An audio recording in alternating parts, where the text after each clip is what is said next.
sponsor the pizza party for about $25 for the winning class. And then those posters will go up all over Rockwood and in all the schools to get that census messaging out on how important it is to complete the census.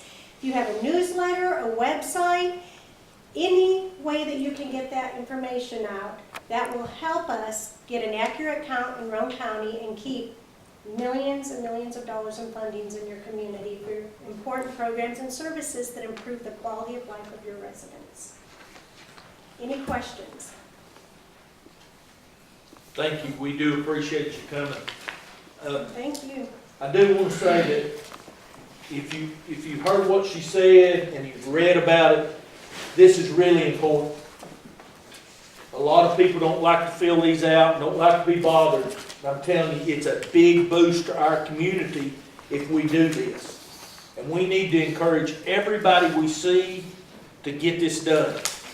The other thing is that if you have anybody that would like a good part-time job that pays $26 an hour and 58 cents a mile, that's a pretty good lick. I think Miss Ruthie's gonna do it on part-time. So we need to get this out to people. We need to, our high school seniors that have turned 18 that would be interested in doing this, this would be a great thing for them to get them involved. But I can't stress enough how important this is. If we need to go to people's house and help them do it. I know people get concerned when people knock on their door and stuff. I understand that. We've got to get this done. This is so, so important to this community. Just think about the federal aid that we get for streets. It's really important. So I encourage each one of you to talk to your neighbors, talk to your friends. Anybody that badmouths it, tell them, hey, you can badmouth all you want to, but you are going to do it. Because we've got to have it. So we need to make sure that we get this done. And again, which I appreciate you coming and bringing all this to our attention. And if we can help in any other way, you just get a hold of Miss Rupi and we'll get it done, okay? So thank you so much. Anyone else like to address the mayor and council? This will be your time. Yes, sir. Come on.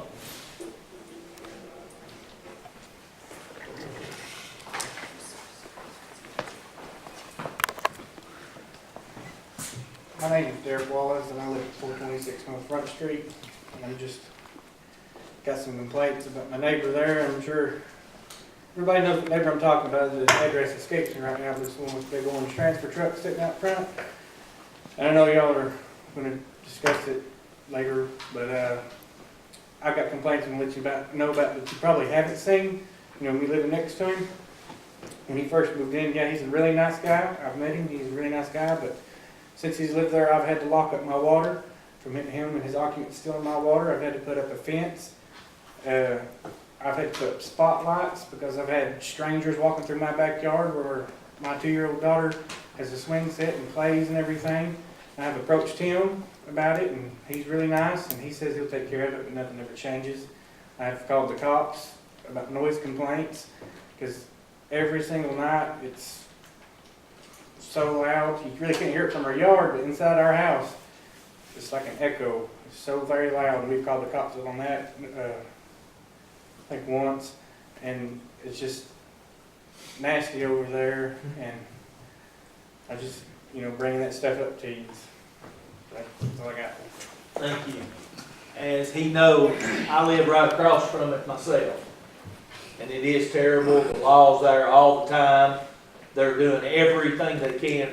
He's probably been cited in court, I don't know how many times, but because it's a misdemeanor, we can't do a whole lot. And that's the reason it's on your agenda tonight.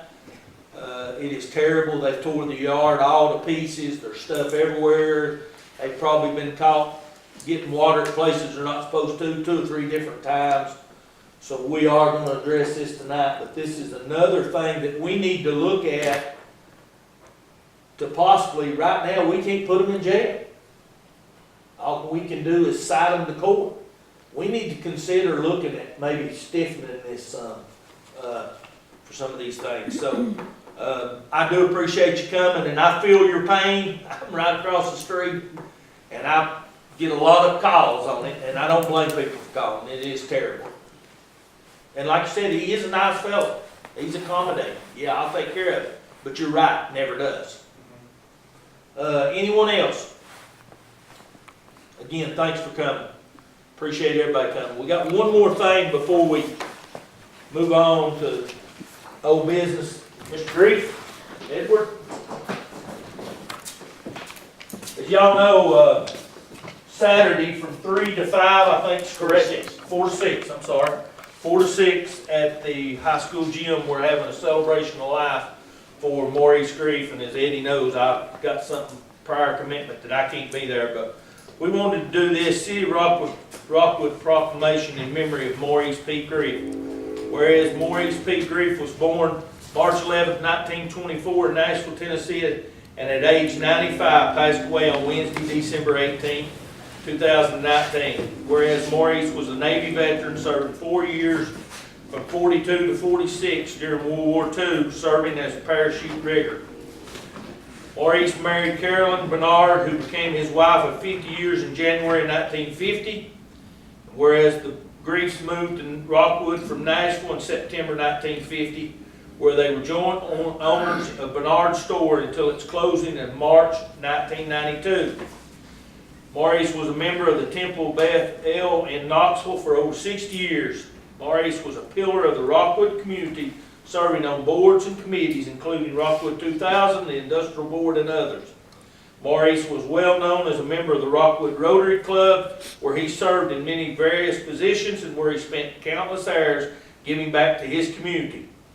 Whereas he mentored and led young people to be junior Rotarians and taught them by example by providing the Bernard Grief Scholarship Fund at Roane State Community College. And whereas Maurice was also notably known as the voice of the Rockwood Tigers for 57 years, from 53 to 2010, literally announcing hundreds of games over the years.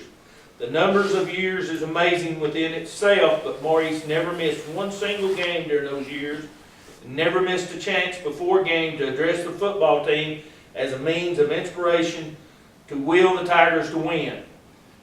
Recently, during a TV interview, Maurice explained how he addressed the football team.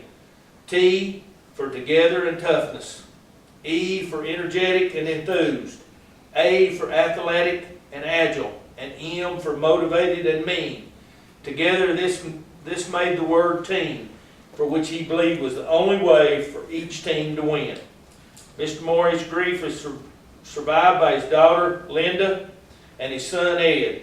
2 grandchildren, 2 sister-in-laws, and 1 great-grandchild, nephews and nieces, and great-nieces and nephews.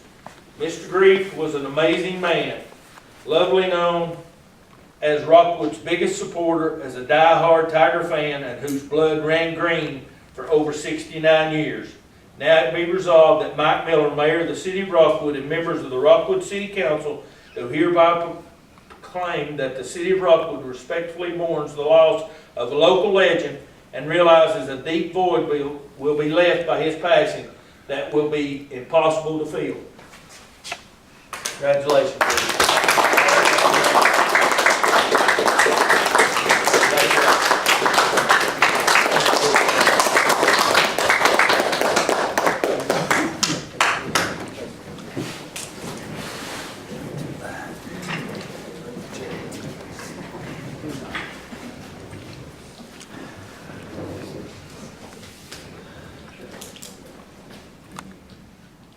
Committee reports from council. Do we have any tonight? I'd just like to say that we have youth baseball and softball sign-up forms. I think it started today, and they'll end February the 28th Anything else? at the community center to sign them up. Anyone else? Yeah, we've finally finalized the updating of the zoning ordinances. It took a little over a couple of years to go through all this. And we clarified and corrected some things and made some additions such as cell towers and billboards and bed and breakfast situations. So at times I feel like we were going around in circles, but I'm confident we got it all straightened out, and it will be on the website shortly. It already is, I think. It is, okay, good deal. Anyone else? Thank you, Councilman Jolly, Councilman Fuller. Moving on to old business, ordinance 1266, an ordinance concerning light duty assignments. We now have a public hearing for ordinance 1266. Public hearing is now open. Anyone like to address ordinance 1266 concerning light duty assignments? Last call. Ordinance 1266, public hearing is closed. Second final reading on light duty assignments. Ordinance 1266, as you know, we need this in place for, it's required by the Americans with Disabilities Act. We didn't have one in place. This will, second final reading, will get it in place for us. We approved it on first reading last month. What's the will of the council? So moved. Motion by Councilman Jolly. Do we have a second? Second. Second by Councilman Holloway. Councilman Jolly. I just think it's a good thing that we have a policy in place. I appreciate everybody spent time on this. Councilman Holloway. Anyone else? Call her up. Councilman Anderson, Yes. Councilman Bryant, Yes. Councilman Fuller, Yes. Councilman Holloway, Yes. Councilman Jolly, Yes. Councilman True, Yes. Mayor Miller. Yes, and the ayes have it. Moving on to new business, resolution 20-01, a resolution authorizing us to suit to be filed against the owners and occupants of the property at 420 North Front Avenue. You've already heard it addressed earlier. This is just to allow Mr. Lefew to file suit against him, and you've seen all the information on the resolution. What's the will of the council? Motion by Councilman Bryant. Do we have a second? Second. Second by Councilman Jolly. Councilman Bryant. This needs to be done. It's overdue. I'd like to see it done. Councilman Jolly. No comment. Anyone else? Call roll. Councilman Anderson, Yes. Councilman Bryant, Yes. Councilman Fuller, Yes. Councilman Holloway, Yes. Councilman Jolly, Yes. Councilman True, Yes. Mayor Miller. Yes, and the ayes have it, and I know the neighborhood will appreciate y'all supporting that. Next item is resolution 20-02, a resolution adopting the Roane County Multi-Jurisdictional Hazard Mitigation Plan. You have read that. This is required by FEMA as a condition for states and communities to receive certain types of disaster assistance. We need to get this approved, and I'd like to see someone make a motion that we approve this to get it done. What's the will of council? Motion. Motion by Councilman True. Do we have a second? Second. Second by Councilman Fuller. Councilman True, do you have anything? No, sir, we just need to get on the books. Councilman Fuller. We need to comply with FEMA, so like you said, we can get this fundings and things like that, so. Anyone else? Call her up. Councilman Anderson, Yes. Councilman Bryant, Yes. Councilman Fuller, Yes. Councilman Holloway, Yes. Councilman Jolly, Yes. Councilman True, Yes. Mayor Miller. Yes, and the ayes have it. Next item is other business approval of budget amendments. You received budget amendments in your packets. What's the will of the council? So moved. Motion by Councilman Holloway. Do we have a second? Second. Second by Councilman Anderson. Councilman Holloway, Nothing. you want to, Yeah. Ms. Ruby, will you go over these, please? Budget amendment number 5 has to do with the airport. This is the amendment that was needed, that the council voted on the asset transfer agreement back in October. This completes that agreement and finishes it all. Budget amendment number 6, park and recreation. That is the money that came back from our insurance company to fix the gym floor, and that's just putting that money back in their budget. Anything further, Councilman Holloway? Councilman True, do you have anything? Nothing. Anyone? Councilman Anderson, I'm sorry, got messed up on the second. Anyone? Call her up. Councilman Anderson, Yes. Councilman Bryant, Yes. Councilman Fuller, Yes. Councilman Holloway, Yes. Councilman Jolly, Yes. Councilman True, Yes. Mayor Miller. Yes, and the ayes have it. Next item is approval of Roane County Animal Shelter increase.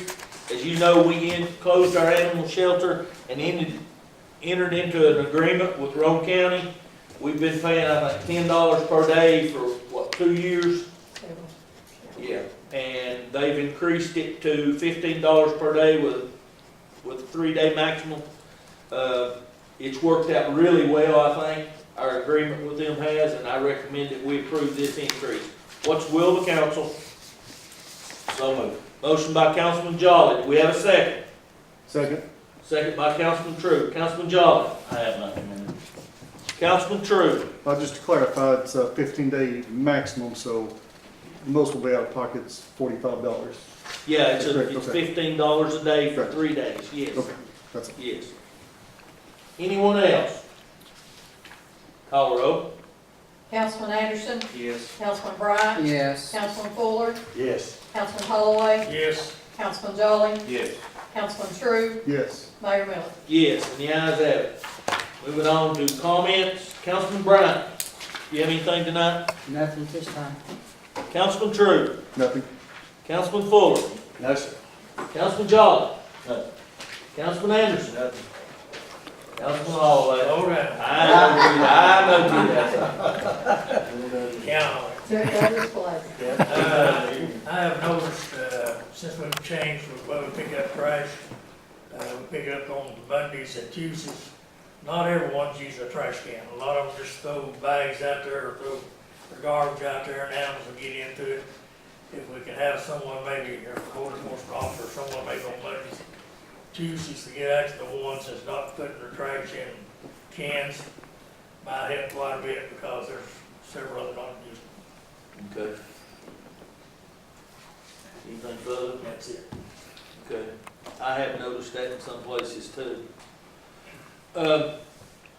First of all, I want to go back to something we talked about earlier, was the census. I want to again encourage people, everyone here, I hope there's some way we can make sure all of our city employees do it. But we need to get this done because, boy, we like that money when it comes to fixing our roads and things like that. So I want to encourage everyone to please talk to your friends, neighbors, and we need to make sure, Ms. Rupi, if there's some way that we make sure all of our employees, if we have to take some time during the day and allow them to get on the computer and do it. Margaret's helping people at the library, so anybody that you talk to says, I don't have access, they can go to the library and they will help them do it. And they also can do it by telephone. And Okay. there's 3 easy ways. You can call on the phone, computer, or mail. Okay, well, I just want to make sure that we make sure our city employees, when it's time, they get it done too. So all of us, because it's going to mean benefits to us. And remember, Maurice's thing is 4 to 6, Saturday at the high school gym. Like everyone that can to attend for the celebration of life with Maurice Creek. Again, I want to thank all our department heads and all of our employees for the work and time that they're putting in. I do appreciate it. They do a tremendous job. It's really paying off for our community, and I want to encourage them to continue to do that. I know they will. Again, I'd like to thank you for coming and telling us about your problem there in our neighborhood. I appreciate that. And we will get that took care of just as soon as we can.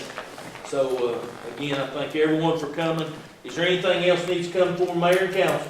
Do I hear a motion we adjourn? So moved. Motion by Councilman Holloway. Do we have a second? Second. Second by Councilman Bryant. All those in favor say aye. Aye. All those opposed, of course, will be none.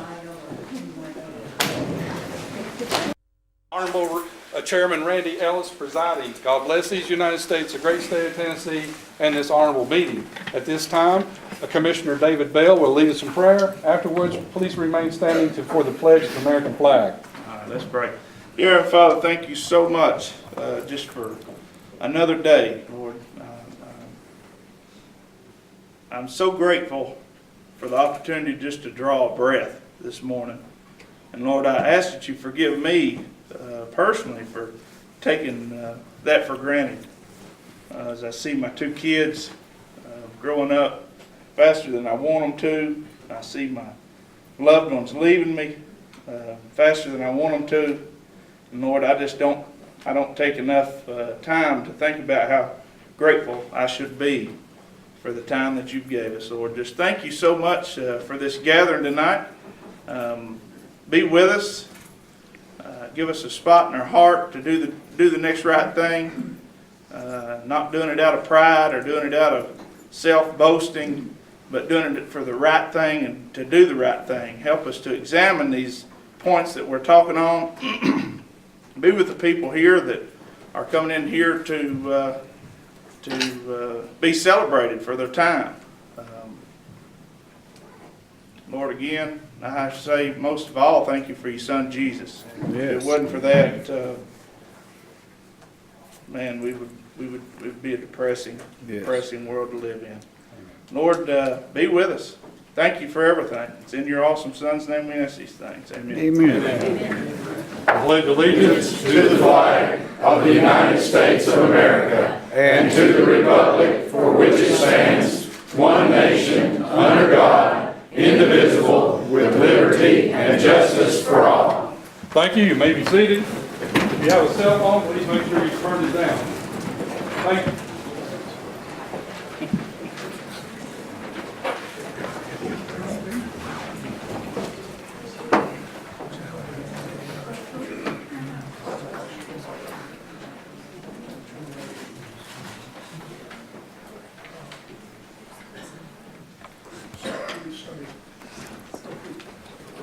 At this time, if we go ahead and, in lieu of calling the roll, if you just log in on your roll call vote, it'll show present. And then everybody in the audience can direct their attention to one of the screens above me. It'll be showing how each commissioner votes. And it'll also, when it's time for a public hearing, it'll show you how long that you have left to speak on a certain issue. And let it be noted that Commissioner Hickman will be absent tonight. Tonight's 8th grade night at the Harriman Middle School, and his son is an 8th grader at Harriman Middle School. Looks like a quorum being present. I declare the meeting in order. I got a motion to approve the minutes of the December 9th, 2019 meeting. Motion by Commissioner Gann, second by Commissioner Meadows. Commissioner Gann.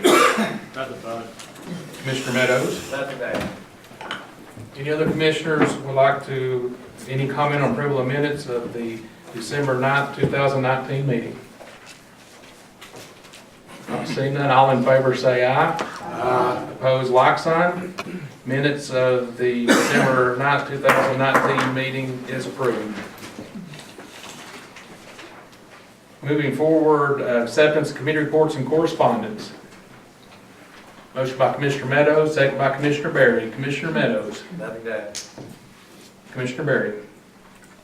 Just real quick on report number 9. On that report, Mr. Woody from Oak Ridge, is our environmental review board, are they looking into all that stuff? Or perhaps you can. So this is a letter from the Tennessee Department of Environment Conservation to the Oak Ridge Office of Environmental Management. We probably get on a monthly basis about 30 of these. So I basically periodically send these to the correspondence to let you all know what the state's doing for us as they monitor and regulate at their level DOE activity predominantly related to environmental management, environmental cleanup. So you can see on this one, kind of the reason I filed this one, you'll see that there's 22 areas and they're just reviewing a report the Department of Energy had sent them and commenting, you know, the last number 22 is on page 55 of the report. And I do not have access to that report. It didn't come with this heading, but I was just letting you all know what TDEC does for us as they monitor. Periodically, I'll send one and I'll send them to the Environmental Review Board, but I don't send all of them there. So, but they're I guess my question is, they're looking out for us on all of these activities that are going on over there. We hope so. We hope that TDEC does, our Environmental Review Board, and then our Oak Ridge Reservation Community Alliance Board also does. So there's 3 or 4 oversight agencies on some of this. Thank you. On number 10, I know Senator Yeager, I think, addressed got a email from Commissioner Cunningham, I guess, who said that Mr. Yeager, Senator Yeager had talked about that this morning. And I'm sure you agree, Mr. Woody, that had it not been for our committee, the silver carp or Asian carp probably in our area wouldn't be on the front list as it is now. So that committee, along with the Environmental Review Board, played a big part in getting this to the forefront, and it sounds as though it's even worse than we anticipated it is. So we just need to make sure they stay on the forefront of that. Appreciate what they're doing there.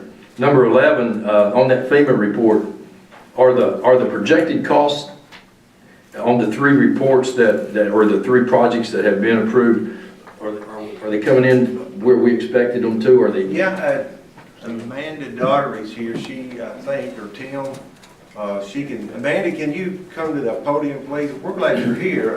Amanda's doing most of our reporting on FEMA, and we filed, Amanda, a number of these reports from FEMA that's telling us the status. And I guess the question was, our initial estimates, how close are they to being where we're at, where the project? We're coming in pretty close. Some of the estimates are less on some of the projects that we're finding, and then we're finding that like the payroll and reimbursement, things of that nature, are actually a little bit more than what we had originally anticipated. So FEMA's not cutting back on anything. We're about where we thought we would be in terms of FEMA. And I guess I'm going back to the money we borrowed. We're going to get about where we thought we would be. Well, actually, the approval was $10 million, and it's on a drawdown basis, and we have drawn down three, but we don't think it will be close to 10 at all. We may be in the 6 to 7. As of right now, with all of our anticipated projects, that's your 2 schools, your park bridge, and all of your highway stuff, as of right now, everything together, we're probably looking at less than 8, around 8. And I think you mentioned down on Winton Chapel where the road caved in and stuff, you're working on getting that process We are. as well. FEMA's working with Lynn Farnham as far as getting what they need on that. And as of today, we got 3 more projects approved, so we're at 7 projects right now officially approved out of 14. Thank you. Thank you for what you're doing. Thank you. I want, right quick before you go, I want to thank you for your work on this, and you give a very detailed report the other night at the emergency management meeting, but thank you for all you're putting in. And a lot of times if somebody don't keep up with this, it could fall through the crack, but you give a very good detailed report the other night. Thank you. Yes.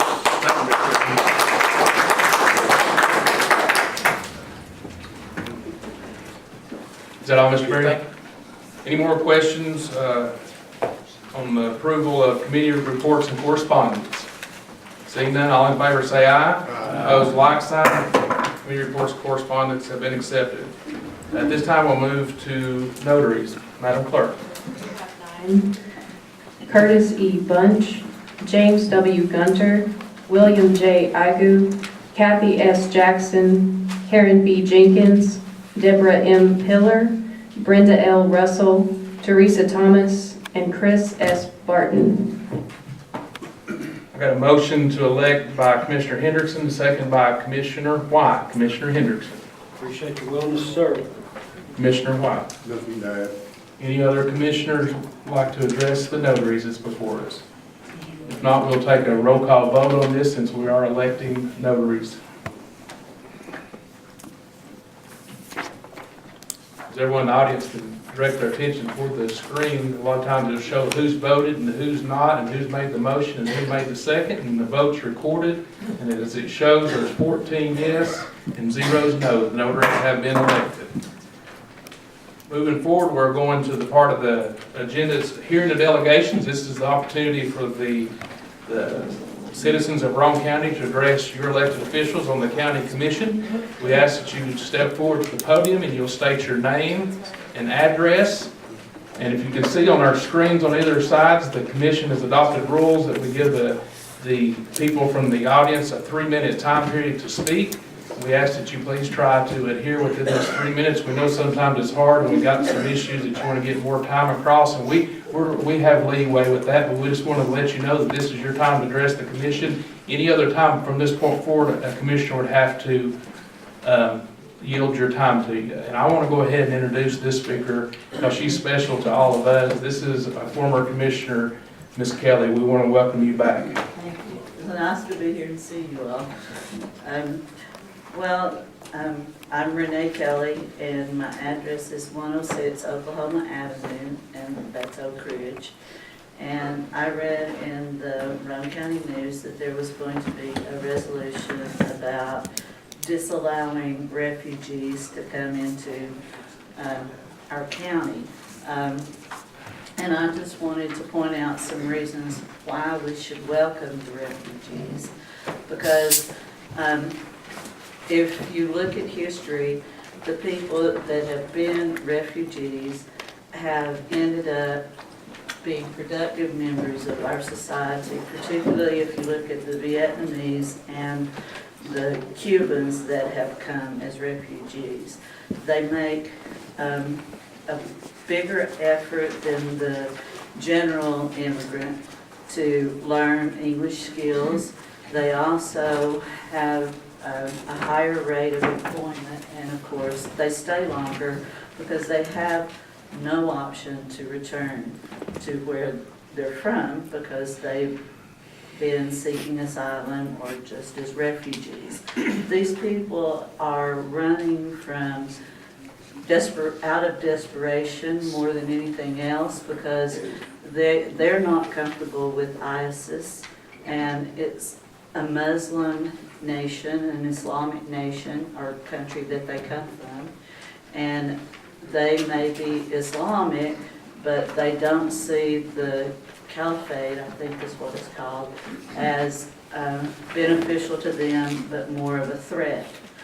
And the more that they're desperate, the more likely they are to become radicalized.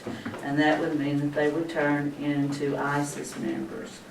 And I'd like to point out that there are a few refugees that have run from political issues and religious issues, such as Albert Einstein. He came here, and look what all he did. There's also different things that they've invented, different refugees. Steve Jobs' father was a Syrian refugee, and without Steve Jobs, there would be no Apple.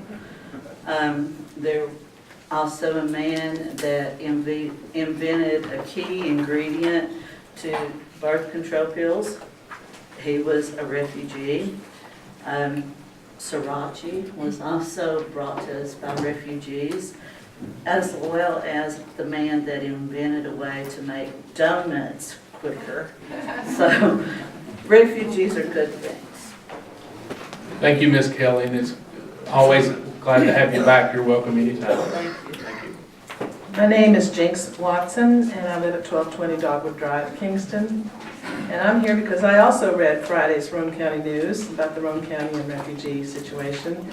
And I understand why some people might say we've got no room and no money, no time, no energy, no jobs, no interest in supporting newly arriving refugees. And we might be afraid of these strangers. And I think those thoughts come from earnest officials who believe they're protecting us as Roane County citizens. I also think that these people might be responding to the fear that's sort of been generated in our culture these days. I understand this, but I don't agree with it. First off, there's lots of different classifications. We've got immigrants, we've got refugees, we've got asylum seekers, and then we have undocumented people. Tonight we're just talking about the refugee group. The state of Tennessee has been accepting refugees for several years. Like in 2016, there were 2,000 of them that were in the state. In 2018, about 500 of them. In 2019, about 700. And these refugees are vetted by the United States government. They bear a very special status called refugee, and they are not illegal. They come from all over the world, like the Congo, Ukraine, Afghanistan, Latin America. They're forced to leave their homelands, their homes. They flee war, corrupt governments, religious and political persecution, violence, destruction. Governor Lee said some of the refugees he's met are the widows of translators we've been using over the last 18 years of war in the Middle East.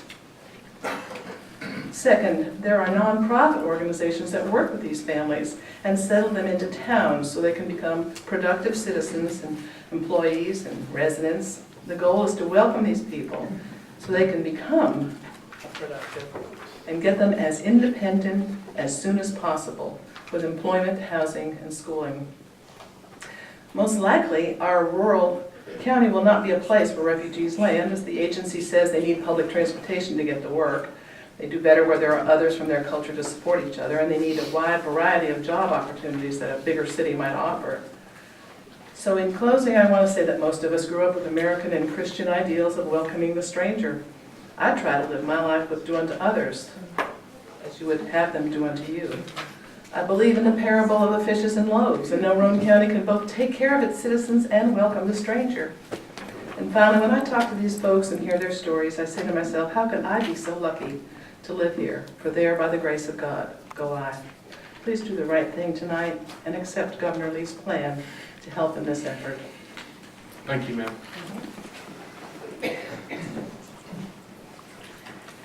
Hello. I'm a little nervous. This is my first time being up in this situation.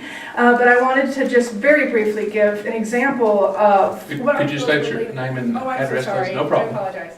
My name is Anna Matson-Cantrell, and I live on 122-3 Blossom Lane in Kingston.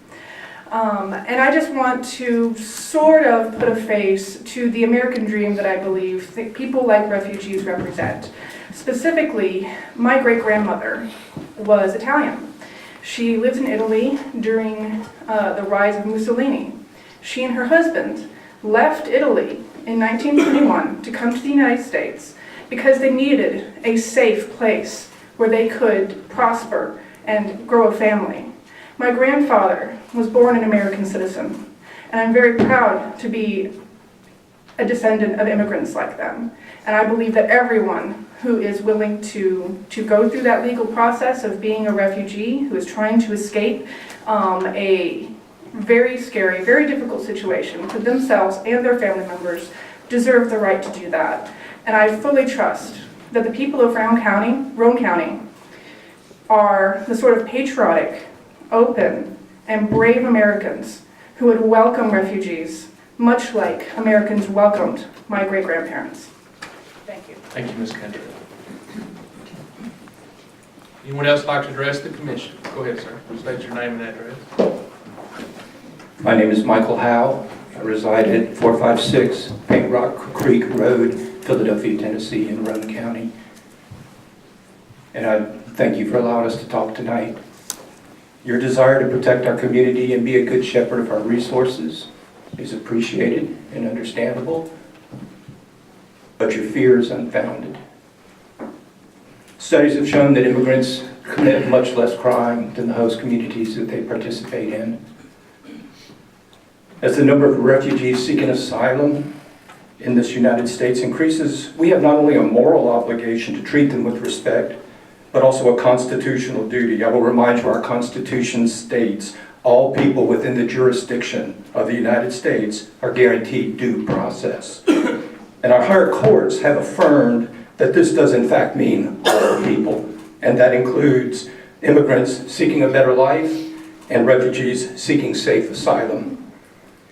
There is also, fortunately, an economic benefit to accepting these immigrants. We are an aging population. Our birth rates are declining. If we seek to achieve the GDP growth promised by our current administration, we will need an influx of foreign workers. Our farms, factories, restaurants, and resorts will benefit from access to this increased labor pool. So there's not only a moral, legal, and economic reasons to accept these refugees, but it is also a benefit to future generations. And I would ask each of you, take a look at the current list of Fortune 100 companies in our country today and see how many of them are founded or run by sons, daughters, grandsons, and granddaughters of refugees and immigrants. Thank you. Thank you, Mr. Howell. Got Sir, could you wait, that lady's got up 3 times. Could you let it, go ahead so Tim don't have to get back up again? I really want to talk to you guys. Hi, I'm Kay McGinnis. I live in Lenore City, Loudoun County, 109 Osprey Cove Court. And I was invited by Ben and Stacy today to come down and talk to you guys, just to let you know, to introduce myself first of all. I am the proud owner of the Delaney house that sits just right across town here. And what we are doing there, we've gone through a full renovation of the house. The house is over 200 years old. And we are opening that location up as an Airbnb for Kingston and Roane County citizens and hopefully travelers coming into town.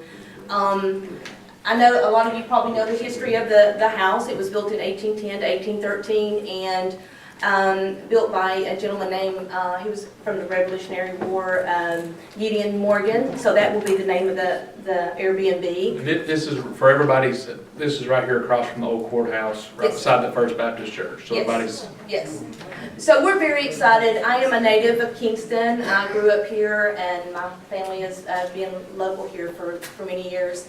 And I'm just excited about coming back into town and in this beautiful house, and really would like to open up that you guys, we're going to have an open house, a home tour on Thursday, this next Thursday from 5:30 to 8:30, and we would love for you guys to come and see what we've done with the house and tell your family and friends about it. So we look forward to that.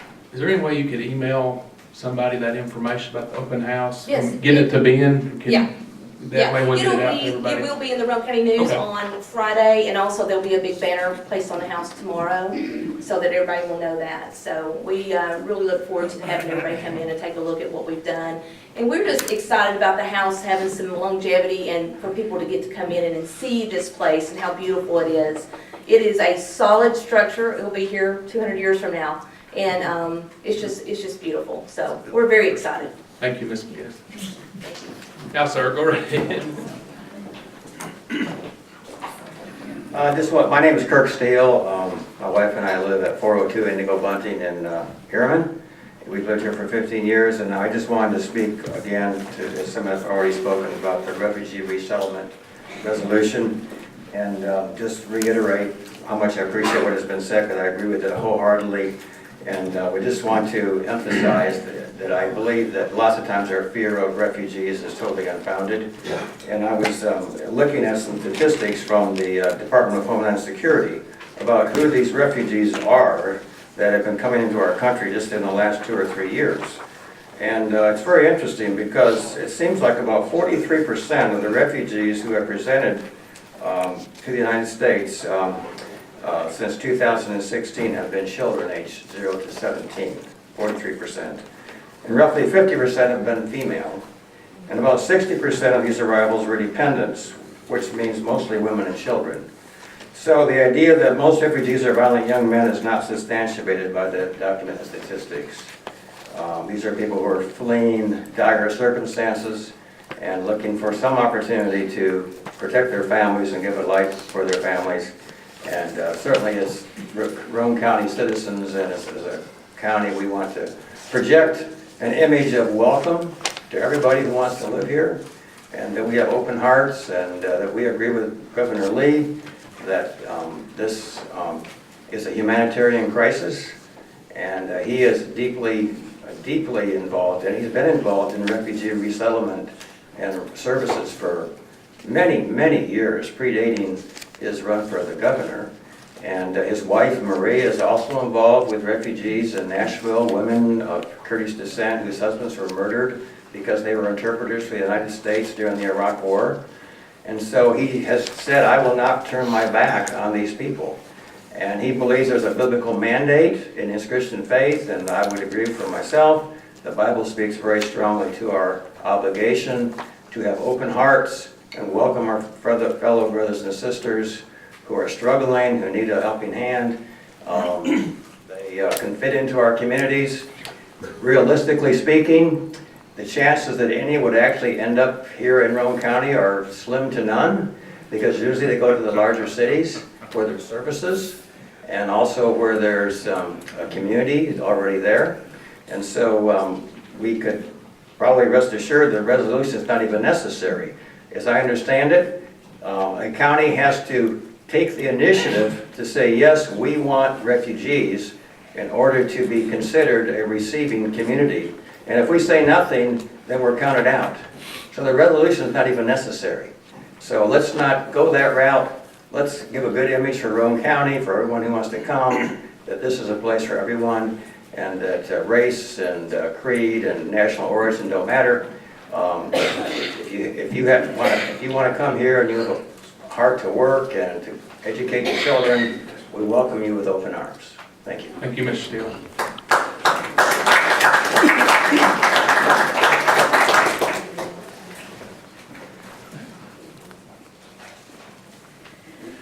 Hello everybody, my name is Lucinda Sheth. I live at 661 DeArmond Road in Kingston, and I am on the opposite side of the fence of this refugee resettlement. I lived in New York for 36 years.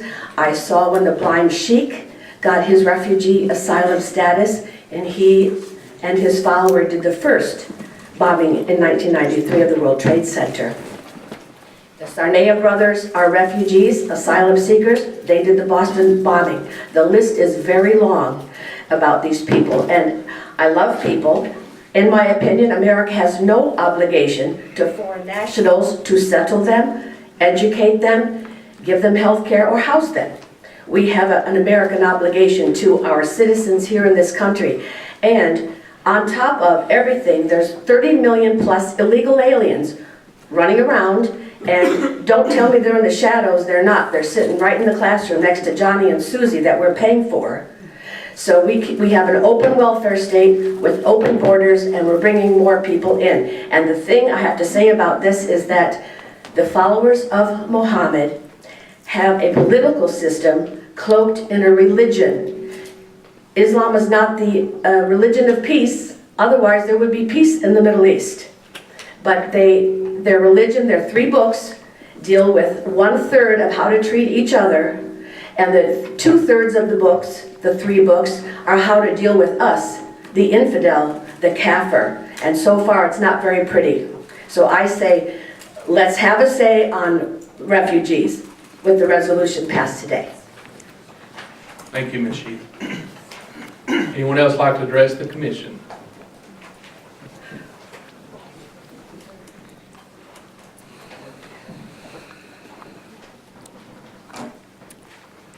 I am Jessie M. Jones. I am a resident in 115 Shady Lane, Midtown Heights, Harriman. I've come here tonight because I'm very disturbed that we would open our doors of America with so many Americans, and we're just being killed and shot down on every side. And it's not always our American people that's doing it. It's a little band of people that wants to destroy this word freedom. I'm concerned that we let people in because of this. I'll also remind you about the Manhattan Project at Oak Ridge. They come in here, they come in through, just go in the door. The first thing you know, they know everything in the world about us. They'll be able to run the place, take the place over, and we'll have to conform to their way of life instead of living under the freedom ban of In God We Trust and the way we've been raised. This is why we should respect that this is our homeland. We give our lands for the Manhattan Project. Farms was just give over that we might have freedom for ourselves and the world. And I'm asking you to consider very seriously I'm not opening the doors for any more foreigners to come in here to be educated, to take the ground from under our feet. Thank you, ma'am.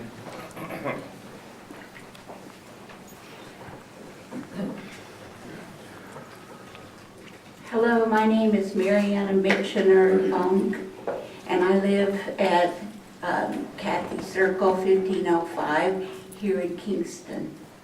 Last week I looked at the newspaper, and before I could even check myself, a wave of shame rolled over me that those of us who live in this county would keep out people who have suffered such ungodly things in their last 2 to 3 years. They've watched their sisters and mothers raped. They have watched their fathers and brothers killed. They have walked for heaven knows how long to America, only to be starved, beaten, and otherwise mistreated in our so-called camps at the border. Then they finally get in the tent and they have a court meeting with a judge who not only does not know Spanish, but couldn't care less.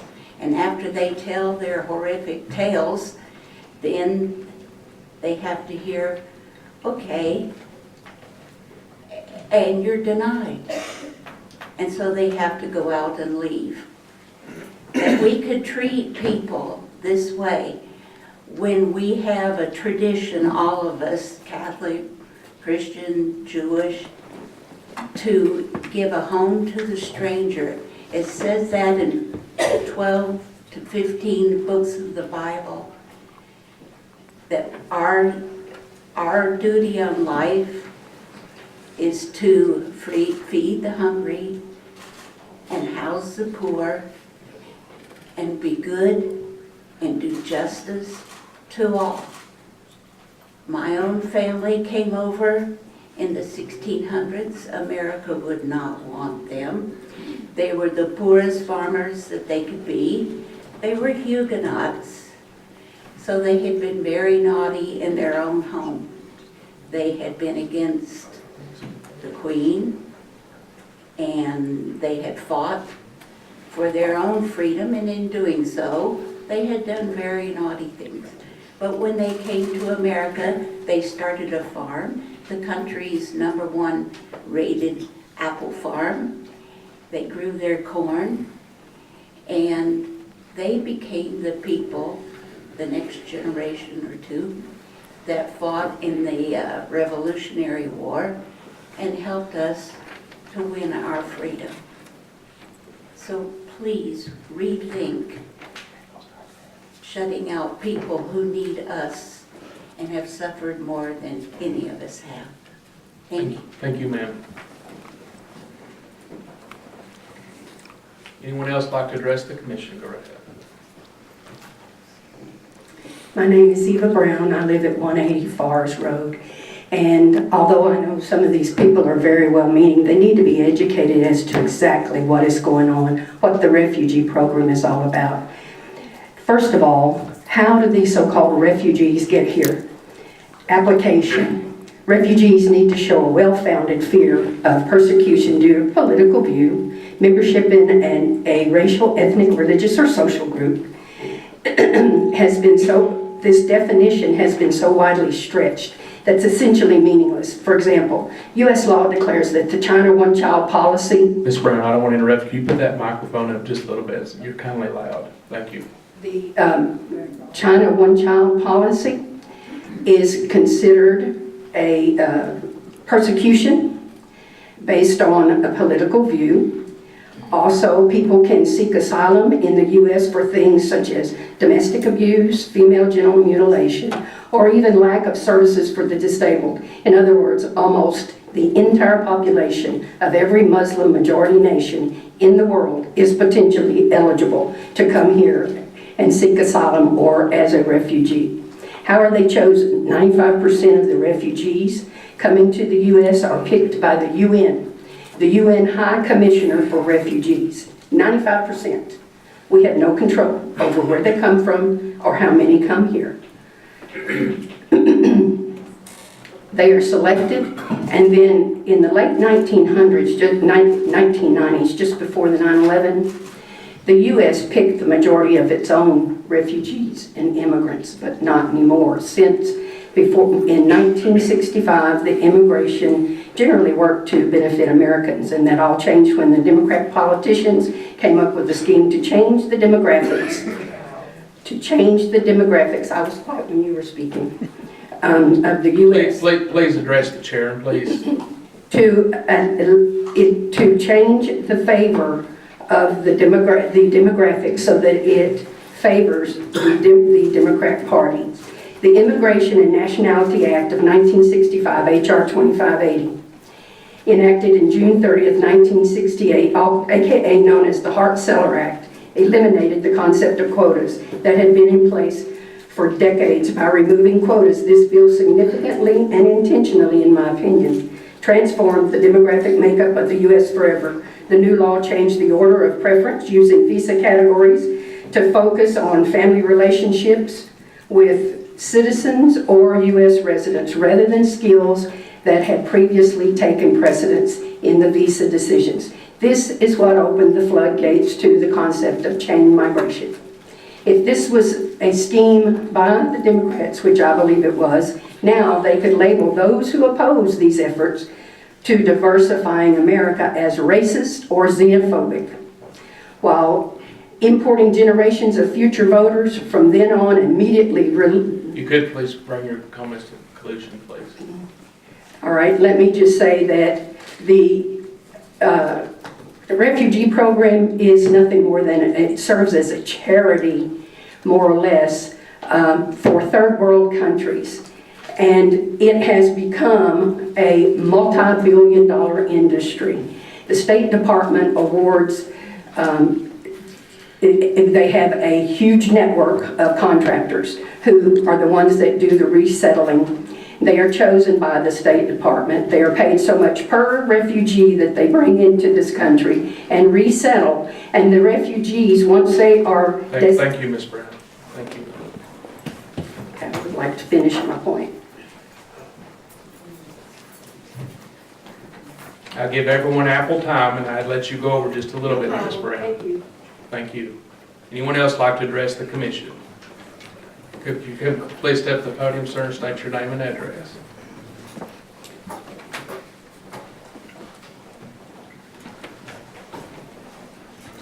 Thank you. My name is Bob Miles. I'm from Loudoun County. I hope you will let me continue speaking, even though I'm not a resident. You got 3 minutes. These people that will be coming over here are not the kind of people that came here back after World War II from Belgium and France and Italy. These people will be coming from Syria and Iraq. These people were raised by a religion that preaches the destruction of America. These people were raised by a religion to hate Americans. The Saudi Arabians that were vetted for the Naval Air Station in Pensacola, Florida, they were vetted, but one turned and killed 3 people. How are they going to vet these people to come over here and assimilate in our lifestyle? They cannot do it. I beg you to ask the people in Shelbyville, Tennessee, what they think of the many, many Somalians that were forced on them in their city. Ask the people in Nashville and Murfreesboro of the many Kurds that were forced on them. By the way, Nashville is fixing to build their 3rd mega mosque. And Chattanooga has 3. I went to a funeral in Chattanooga to memorialize that Marine that was killed down there by a guy that went to one of those mosques. Now, you've heard tonight how wonderful these people can do and what they can do for us and things like that. No, they will not. They will come over here, they will be given taxpayer money, and they won't assimilate. They will take handouts, and I'm just sorry to say that it's not what some of these people have told you tonight. Glenn Jacobs, county mayor of Knoxville, and Ken Cannon, the city mayor of Knoxville, wants these refugees. These rules state that if they go to Knox County or Knoxville, they can't be placed in Roane County. They can be placed within 50 to 100 miles from a county that wants them. They can be placed into a county that has not refused them. I'm telling you the truth. And my time is about up, and I have a whole lot more to say, but I beg you to pass this resolution like Loudoun County did. Loudoun County was the first county in Tennessee to do it. I would love for Roane County to be the second one. Thank you. Thank you, sir.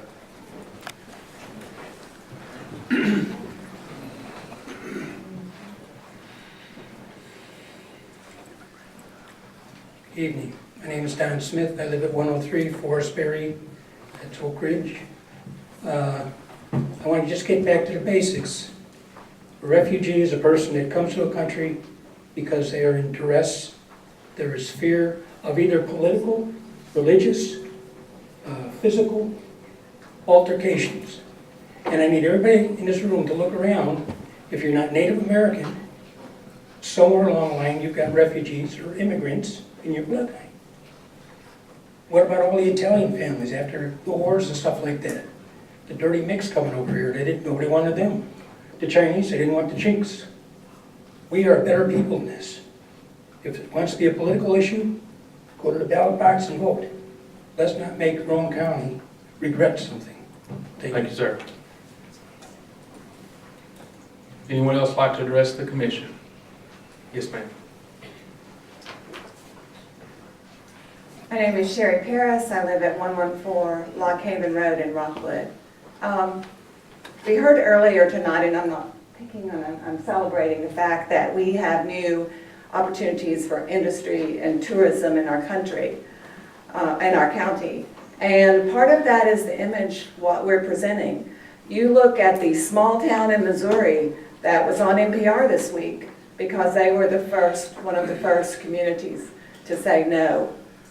That's the type of publicity that will come from us making an maybe unnecessary statement by putting this out there at this time.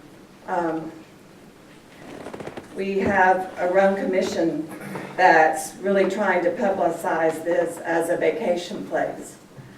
Sevier County had some bad publicity that they had to come through based on statements in the face of some comments that were made. I just feel like we should take a step back and look at the type of publicity we'll be generating by not being a welcome committee and accepting of different people. Thank you. Thank you, Ms. Paris. Anyone else like to? My name is Elaine Steele. If I may add a couple of items that my husband had mentioned. I lived at 402 Indigo Bunting Drive. I just want to ask if people understand the number of people that will be coming possibly to Tennessee across the state. 2,000 people. It's not unlimited numbers. It's not great masses of people. It's 2,000 people who have been vetted. And yes, the vetting process has been up the ante by our president so that it is even harder to get into our country now than it ever has been in the past. So yes, if you say you don't trust the vetting, then you don't trust the people that created the vetting, which is our current administration, who wants to lower the number of people that come to America. And you know, we have come here to live in Roane County.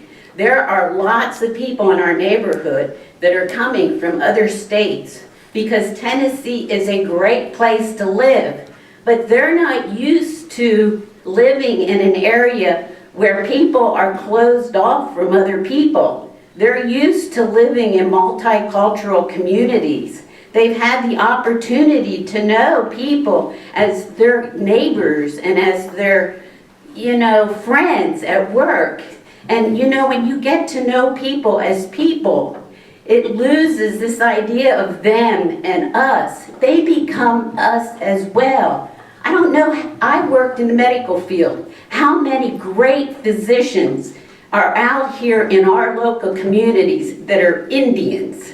If we didn't have Indian physicians in our communities, we might not have physicians at all. I just hope that we look at people as people, not the outside color, not what where they came from, but they're people. They're people who are in desperate need, and we can make a difference in their life, and they can make a difference in our life. Thank you, Ms. Steele.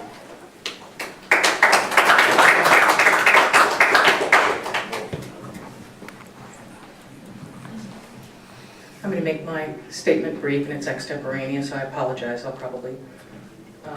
my name's Liz Singley. I live at 179 Fars Road, and we are, well, I'm a Presbyterian, and one of the songs that we sing is "Be not afraid, sing out for joy, Christ is risen, alleluia." And I think that as most of the people in here are probably people of God, and we are called to be generous, to trust that creation was good, that God has given us of the abundance that we need to live a good life, and we will share. And we are called to be fearless, to love fearlessly, and trust that God's kingdom will come about. And I think that we should act accordingly. I think we should live accordingly and be, not with eyes closed, wise as serpents and guileless as children. And I think we're called in this case, with this enormous abundance this nation has, 2,000 people in Tennessee, across 90 some odd counties. I think it's going to be a good thing for all of us. And I think we should not publicly declare, or we should not close our doors, and we shouldn't publicly declare, no, we don't want these people here. Anyway, thank you. Thank you, ma'am. Anyone else like to address the commission? Anyone else like to address the commission? Seeing none, we'll move forward to the county attorney's report. Mr. Chairman. Just, if I may, I really appreciate this pretty spirited debate from folks who have chosen to come here. I appreciate each and every one of you for being here and speaking your mind, because that's the freedom that you have. And we don't often get a lot of folks. I appreciate what they've done here tonight, and appreciate you giving them the time to speak, and hope you'll come back for other issues as well. It'd be nice to see this every month. Mr. Lefevue. I have a couple of matters. A great percentage of the work that I do for you lately has involved the property maintenance cases, and you see the orders every month from the pending cases in your packet.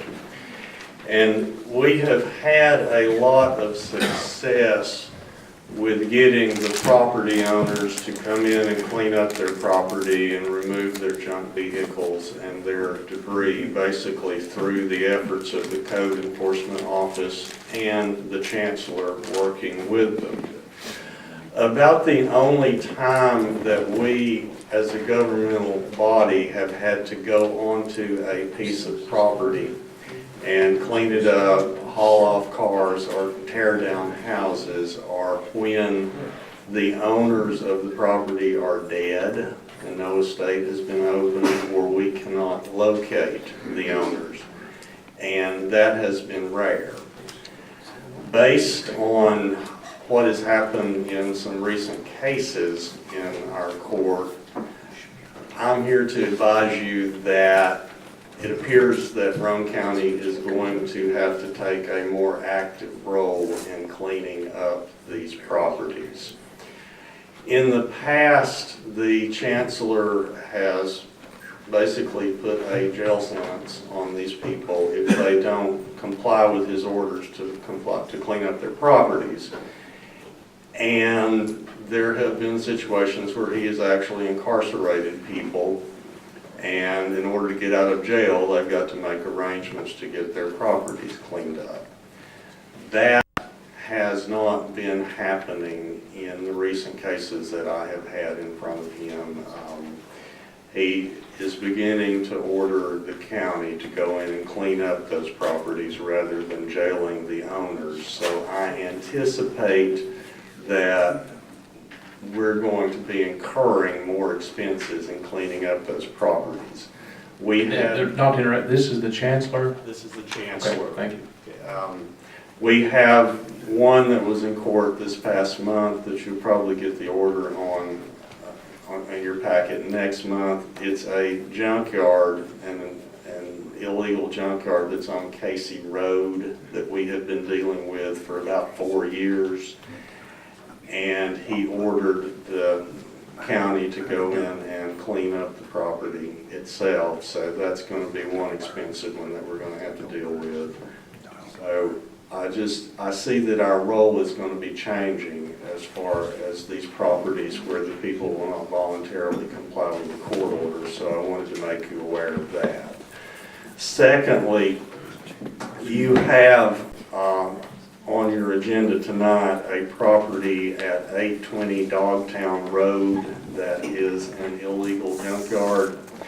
And I need to report to you that I have a conflict of interest in that particular case. The property owner that you will have to sue, I am already representing him in a lawsuit in Chancery Court against another private person. So you will have to hire outside counsel for that one case because I'm precluded from filing it since I'm already representing him.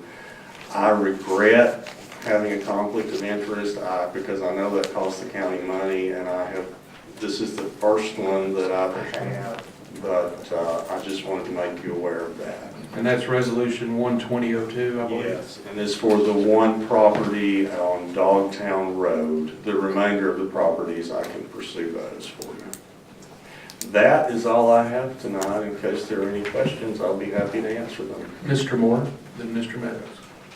So when we cleaned up the process that we're going to try to do, then we file a lien on that property and recover our investment. We file a lien on the property, and then if the lien doesn't get paid, it can be added to the property tax bill and collected at a tax sale, or we can obtain an order to have a separate sale just for that one piece of property. Mr. Meadows. Mr. Moore pretty much asked the same question I was going to. I guess we could sue them in court and get a judgment and execute the judgment as well? Yes, we can do that. Okay.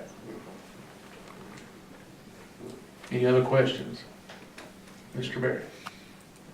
A lot of these properties that you see have a lot of stuff on them. If the county has to go in and clean those up, how do we avoid them coming back on us for getting their personal property involved, or something that, I mean, is anything on the property that we consider, that someone considers to be the litter, gives us the freedom to pick it up?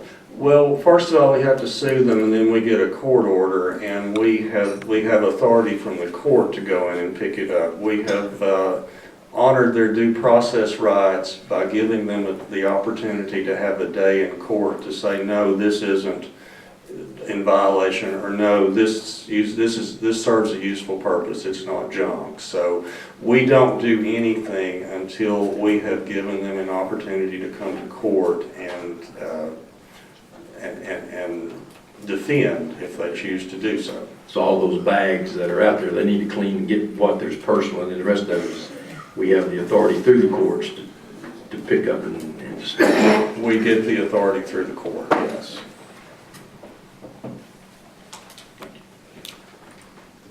Any other questions or comments for the county attorney? Thank you, Councilor. Thank you. County Executive's report. Thank you, Mr. Chairman. Got a few things I'd like to discuss with you all, share with you. But placed on your desk, you'll see a little trifold. Connie and her staff is seeking the award for outstanding achievement on the popular annual financial reporting. So this is just a real thumbnail sketch of the finances. Now, bear in mind, it is to a standard that GFOA has, and you know, the first question a lot of people have, and we'll go ahead and clarify this, is on the population. The population that is reflected by city is by the entire city. So if you see Oak Ridge at 29,009, that's the 2010 census. That is the entire city of Oak Ridge, not just the Roane County part.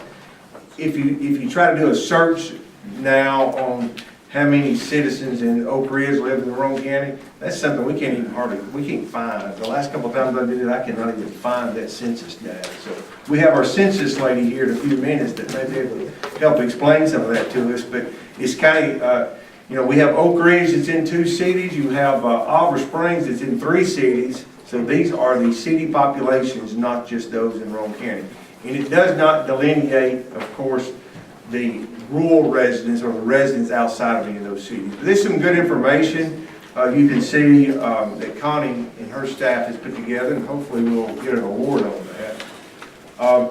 Speaking of finances, in front of you, you'll see that the summary of financial statement that Connie's office puts together. And this time of the year, what we really look at is a comparison a lot of times with last year's property tax collection at the same point in time. And we're glad to say that this year we are already at 49% collection of property tax. Last year we were at 44.8, almost 45%. So from that, I want to bring your attention, if you will, look at your finances just a minute, and I want to share something else with you. On page 3 of 30, in the middle of the page, you'll see revenue. The actual revenue was $7.2 million, almost $7.3 million, up through December. So this is the general fund only, and of course we run about 26 of these little companies, or big companies, but this company, the general fund, predominantly the biggest expenditures there, of course, is the sheriff, the jail, and then all the courthouse departments. But we received $7.3 million in revenue, so to speak. If you'll flip over one more page, you'll see the expenditures to date in that same column at 10.8 million almost. So we've received 7.3, we've spent out 10.8. Now, we track these by each fund, and people want to know why does the county have so much money at June 30th? We call it our fund balance. Each fund has it.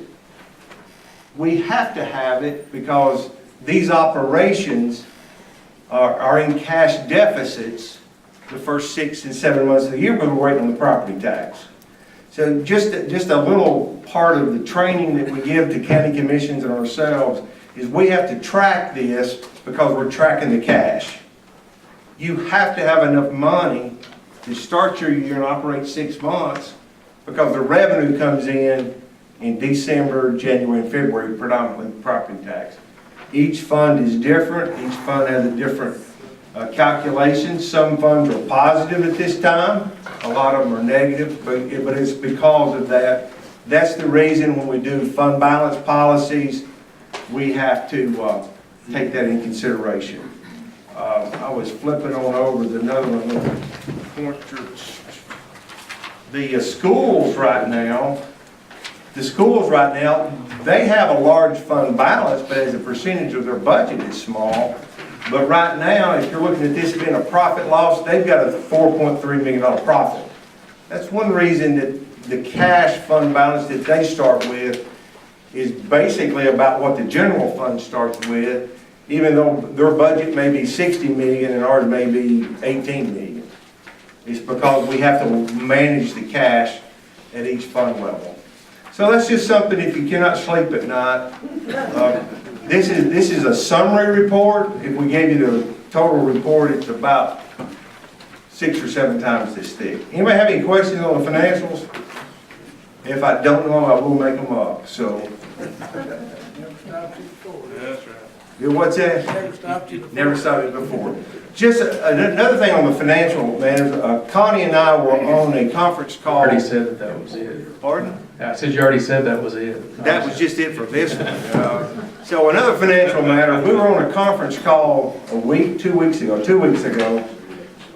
with Standard & Poor's, as they were fixing to rate our new bond issue that we're fixing to sell. So we will have bonds for sale in about 2 weeks, or about 10 days, 10 or 12 days. They will be selling those bonds where we borrowed the money for the Oliver Springs project. We have received internally the rating report. I will say that Standard & Poor's were very appreciative of the work that we've done here, the policies that you've adopted. They commented on us having strong financial policies of fund balance and debt management. So we have a AA rating, which is pretty good for a county our size. We've been at AA for many years, but they commented on a strong financial reporting system and policies. And I want to commend you all for adopting some of those policies. We'll probably look at 1 or 2 others that they recognize in the report. They said, we recognize that you have these informal reports, and they did that the last couple of times. And I got with Connie, said, why don't we just make these informal policies of reporting and preparing budgets? Why don't we make them more formal? So we'll probably do that in the next budget adoption. With that said, Susan Whitt is here with us today. She is with the U.S. Census Department, and we're trying to encourage everyone to be counted. So, Susan, I'm going to defer the rest of my time to her. Thanks, Ron, and I want to thank everyone for the opportunity to be here, and I'm so sorry it's 8 o'clock and football is starting, so I will try to be brief. I have been asked to come before you to give you a census update regarding the activities that we've done in Roane County thus far. Our County Mayor, Ron, created a complete count committee in February, and we trained them regarding how important the census is, that it brings $675 billion in funding to your community programs and services that improve the quality of life of your residents. We trained the committee that the information was secure. It's a felony for any of us workers to disclose any census information, any personal information regarding anything that we get from any of the residents in Roane County. We can be fined up to $250,000 and put in jail for 5 years, up to 5 years. And we train them on how easy it is to complete the census, our mail-outs for the census, giving everyone an invitation to go online and complete the census, go out in March. They can go online, complete the census with any device that can attach to the internet. They can still call by phone to complete the census, and then our paper questionnaires go out in April, and they can complete the paper questionnaire and get that census information out. We not only, through the county executive, formed a complete count committee to ensure an accurate count. He also did a proclamation in Roane County showing the support of Roane County for the census and their assistance in helping us get a complete count in Roane County. We've had events throughout Harriman, Rockwood, and Kingston with census tables where we've distributed census messaging to Roane County residents. And then with the help of Roane County News, we had a front page article in December, and our county newsletter for January also gives information regarding the importance of the census and our need for recruiting. As I just stated, our mailouts go out in March. We need workers to do the census job. We are at 116 more that we need in Roane County for the 525 total. In order for the census to be a success, we need workers to be able to do the work. Those that don't complete the census, when we send the invitations and the paper questionnaires, we'll be sending individuals to the door to collect the information. We need your help to get those applicants. They can go to 2020census.gov/jobs. We have now increased the pay in Roane County to $26 an hour. It's 58 cents a mile, and it's flexible. They can make their own hours. I'm going to introduce you to Sonny Hunter here. He is our RA. He is our recruiting specialist for Roane County. If you have any questions regarding the application process, background checks, and actual numbers as far as where we are regarding our recruiting, he can give you that information. Until this month, we've been in the red, but thanks to our Roane County News and our newsletters and the help of Sonny recruiting through this area, we are now in the yellow and we're going for green. So we need your help going for green and getting applicants for Roane County to do the work of Roane County. We also are working with all the school districts. If you'll look in your folders, we have tract information regarding every tract in Roane County. And as Ron had stated, he was trying to figure out what was Oak Ridge and what was Roane. You can actually go in on Roane in the census and click on each tract and get population information regarding those that are living in that area. And I can actually give you information. I'll probably need some help on that, thank you. And we will help you as much as possible. And we are working with each of the school districts. We need your help in sponsoring schools in your district. We're asking our commissioners, our city council members, our business leaders in this community to help sponsor schools in your districts. Our middle and high schools are going to be doing poster contests against each class. And the winners of each class, they're going to have a pizza party. These posters are not only going to be put up at the schools, but throughout Roane County to promote the census and to motivate people to respond to the census. And it's about a $25 investment, but we need your help in getting sponsors and getting these pizza parties for these classes that are actually winning in your Roane County schools. In order for the 2020 census to be successful, it's going to take everyone's participation. And I've included a Shape the Road flyer in your folders, and it gives you an outline of what we've done and what we need to continue doing. We've met with our city manager in Kingston, our city administrator in Rockwood.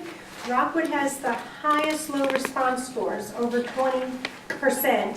And so we're focusing some efforts, especially in Rockwood, to try and get self-response in Rockwood and recoup that funding that we've lost over the last 10 years.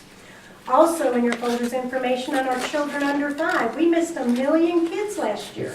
Well, not last year, last census, in 2010. That's millions of dollars in programs and services that we need to get back for the next 10 years.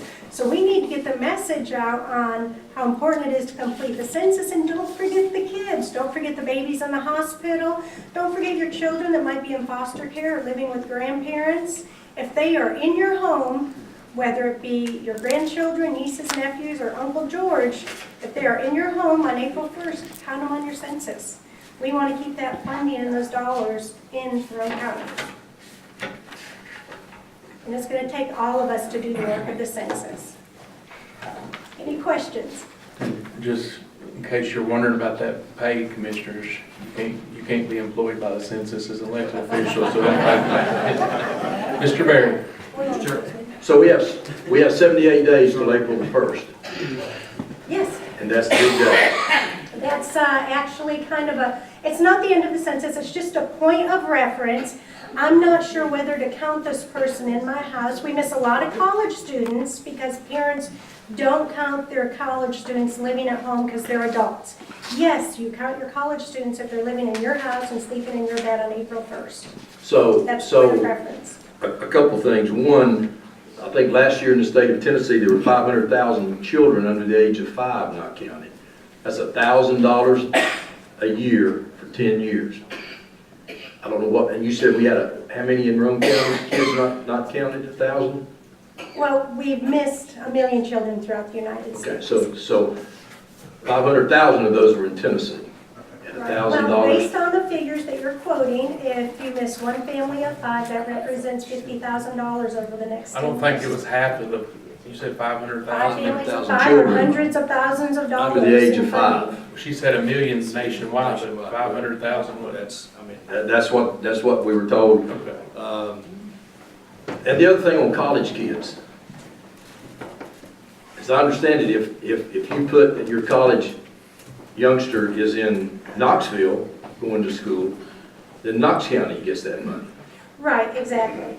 You're So- going, whichever college, if you're in a dorm in Knoxville, or, well, no, if they're going to college in Knoxville but living at home, then they're gonna count at their home residence. But if they're in a They dorm, only count in Knoxville in group quarters count, which they're going to be starting soon in Knoxville, yes, if they're living in the So dorm. we need all of our college kids to Come home on April to be home, to be home April the 3rd. That's my point. There you Is that we're losing whatever number of college kids that we have away from home in that number.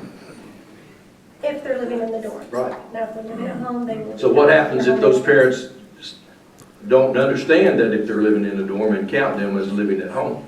Well, in September, they'll actually be bringing all the information together. If we have any duplication, it'll be weeded out before it's put on the president's desk on December 31st. Okay, so we have a really good plan then between now and April the 1st to make sure that we, because I haven't heard anything in Rockwood. Yes, we do. In fact, the city manager in Kingston is going to, we sent him information. He's going to choose what is going to go in our utility bills, but there are going to be inserts in all of the utility bills that go to all the residents that have electricity throughout Roane County. And Now that's Kingston. that's our Kingston city manager. Our Roane County administrator, they're doing similar inserts, not only in the utility bills, but they're also doing it in the vehicle registration, and so is Kingston in their. So is RU on board with that as well? Yes, Good, I good, have good, very actually supplied them with materials. And any information that you can get across in our roadmap, it talks about newsletters, websites, Facebook, utility bills, chat rooms, anywhere that you can get census messaging, put it on there and get that message out that the census is important, it is secure, and it's easier than ever now to complete the census. We need your help in doing that. Very good. Thank you, Ms. Mayor. Anybody else? Questions? Go ahead, Ms. Wood. Thank you for the information. I was sitting here wondering about the homeless.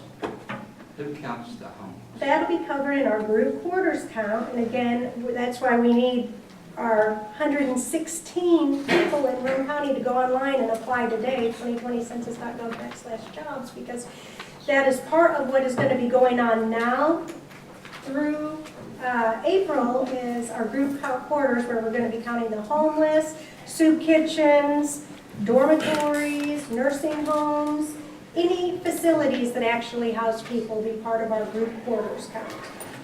And then starting in May is when our census takers start going to the doors within a 5-mile radius of their home, and further if they're willing to go, to get that census information from our residents.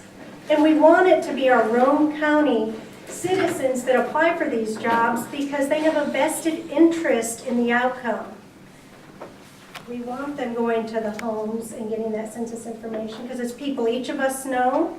They know their areas, the safety of their areas, and they want to keep that money in Roane County as well. Any more questions for Ms. Witt? And I do have posters available for anyone that would like to have a poster, a census messaging poster. I will leave them in our city mayor's office, in our county mayor's office, and you can go there and collect the posters to distribute all over Roane County and every building, businesses, organizations, agencies. We're asking all of you, come get these posters and put them up where there's a lot of foot traffic and people can see how important it is for them to complete the census. Thank you, Ms. Witt. My pleasure, thank you. Still under the county executive's report, Mr. Woody. Anyone have any questions for me? Thank you, Mr. Woody. Thank you. Move along, we have resolution under zoning resolutions, resolution 012010, resolution of the Roane County Planning Commission recommending action of the Roane County Legislative Body on a resolution amending the Roane County zoning map as requested by Eckerd Halsher. I'm sure I've I'll pronounce that right, on Paint Rock Road from OI to R1.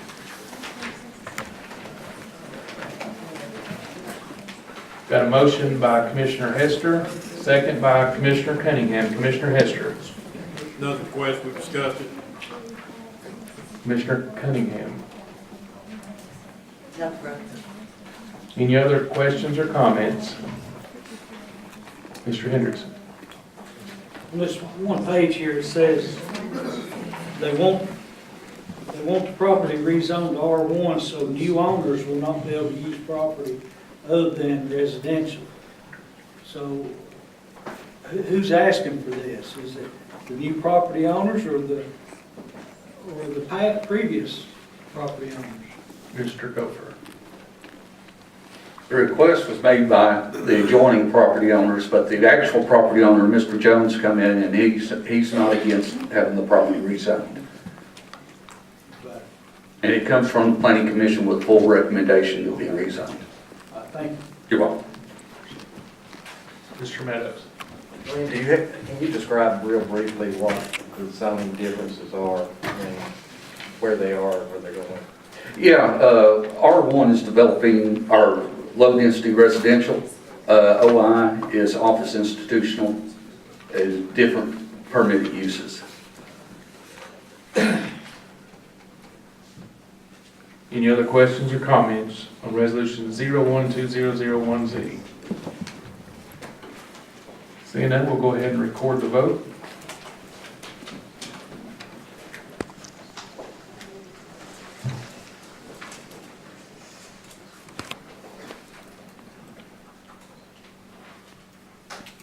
Resolution 012001Z is adopted. Moving along to old business, resolution 121904, resolution asking the state legislature to consider school superintendent position becoming an elected position. I'd ask that, Mr. Chair. Mr. Bell? I'd ask that you, before we get into a long discussion about this, because it could turn that way, that we would recognize the people that. As soon as we finish the old business, that's what I was going to do, Mr. Bell. I thought it was very special. Do I have a motion for resolution 121904? Yeah. Oh. Motion by Commissioner Bashirs. Second by Commissioner Hendrickson. Commissioner Bashirs. When I was running for election, about 90% of the people asked me why we don't do this, because elected officials, they have a chance to do what they're supposed to do as a school superintendent. If they're under the control of the school board can control them instead of the people controlling the school. The people want to vote for their person that they want to be there, and that's the reason this resolution was brought up. Commissioner Hendrickson. Further, says vote. Any other questions or comments on the resolution?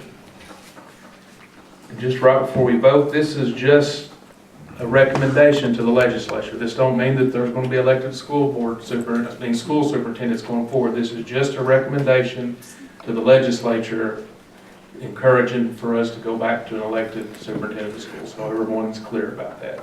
Nothing binding, just a recommendation. Seeing then, we'll go ahead and take the vote.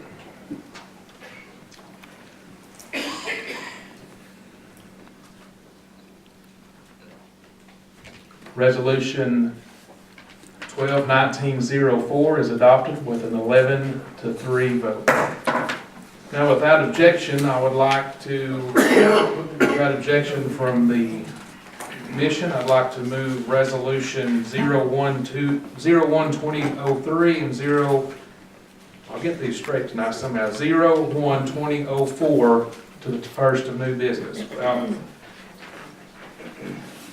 Objection, so we'll take up resolution 012003, a resolution honoring William Bill Golston Jr. Motion by Commissioner Hendrickson. Second by Commissioner Bashirs. Commissioner Hendrickson. I just appreciate everybody supporting this. Bill Ghostin was a very good and honorable man. And, you know, I wish we would do more of these while they're still with us. That's all I have. Commissioner Shears. I've met him 2 or 3 times, and I thought the world of him whenever I talked to him and had conversations with him. I think he's a fine man. Any other questions or comments? No, we'll record the vote.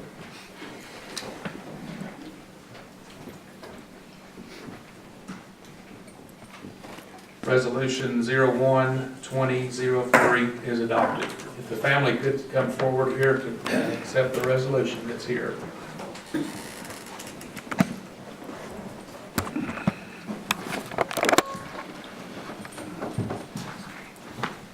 Come right here, Corey, or stand right beside Mr. Hendricks.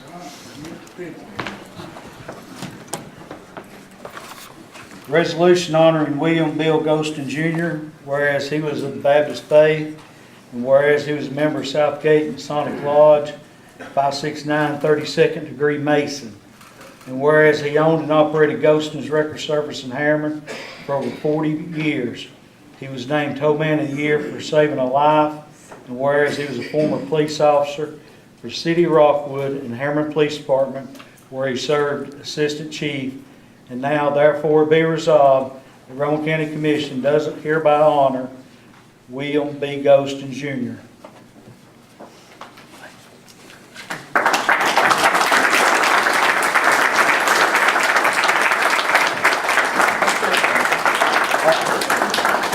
I'll tell a quick story when he was Tow Man of the Year. And I can't remember if it was close to his shop or what, but there was a boy, a young man in a car wreck, and he was slung out of the car, and the car was actually laying on him. And the police got there and they called for ambulance, rescue squad and all that. Well, Bill got there first. And if anybody knows Bill Ghostin, how he was, he had one speed. And if you didn't like it, you dang sure wasn't going to not like the next. But I can see him now hitting a speed that none of us had ever saw, and he got that car rigged up and lifted off that boy, and that did save his life, and they was able to get him to a trauma unit. So I just want to share that. Say anything for you? I do appreciate it. You know, Bill's my father-in-law. We spent 21 years together with them trucks, and he really is appreciated. I don't think he'd be replaced around here. And I'd like to thank everyone here for showing the support for him. I do, man. Thank you. Bill's wife couldn't be here tonight. She is battling cancer, so she had treatment today. Thank you.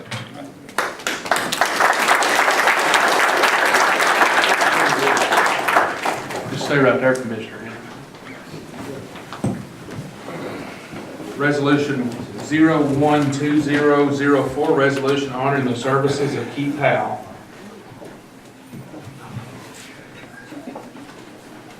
Motion by Commissioner Hendrickson. Second by Commissioner Berry. Commissioner Hendrickson. I'll save my comments for here in a minute. Commissioner Berry. He must be being set up here if he's saving his comments. Keith Howell has been an institution here in the courthouse for a long time. He's an institution wherever he is, but especially here in the courthouse. And Keith and his family, you know, his dad was an institution around Harriman. And Keith, we appreciate what you've done here in the courthouse, keeping the old place up as much as you can. I know you can only do so much. We appreciate your service and look forward to seeing you around in a different capacity, but happy retirement. Any other questions or comment on resolution 01-2004? Seeing none, we'll record the vote.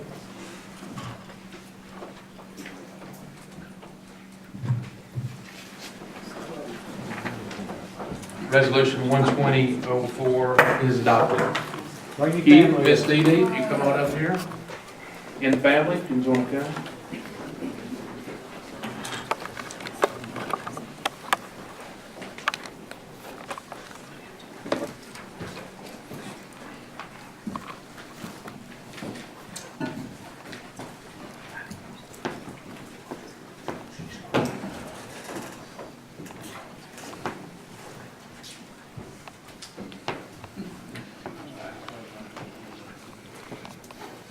Resolution honoring Keith Howe, whereas Keith began working at Roane County Courthouse 2002, whereas Keith has dedicated 17 years of service to Roane County government.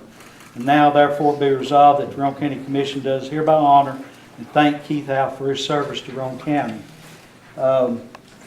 My experience with Keith goes back as far as I can remember. His family, my family, been friends and all that, but one of the memories I have of Keith is him running the dirt races, the racetracks. And the one thing I really appreciated about him, he didn't care if you was a local boy, if he bought you a Christmas present, if he knowed you that well, or if you was an out-of-town racer, you got treated the same. And that's the way he treated us, and I greatly appreciate that and respect that out of him. And thank you for being a good friend. Thank you. Appreciate it.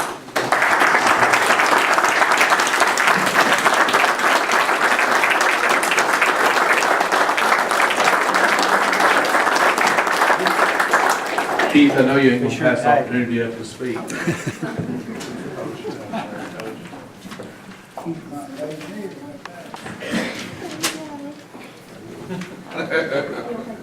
Yeah, I think we're great with all of it. Keith, would you like to say a few words? I want to thank everybody for this opportunity to be here, and thank for everybody letting me work here. And met a lot of good friends, most of them. But thank you for everything that y'all have done. So when's the working gonna start? I'll go back to work sometime. Mr. Chairman, I think he was trying to beat me to see who turned their paperwork in first. Mine was December the 31st. Good to know you, Brother Keith. You too, brother. Thank you.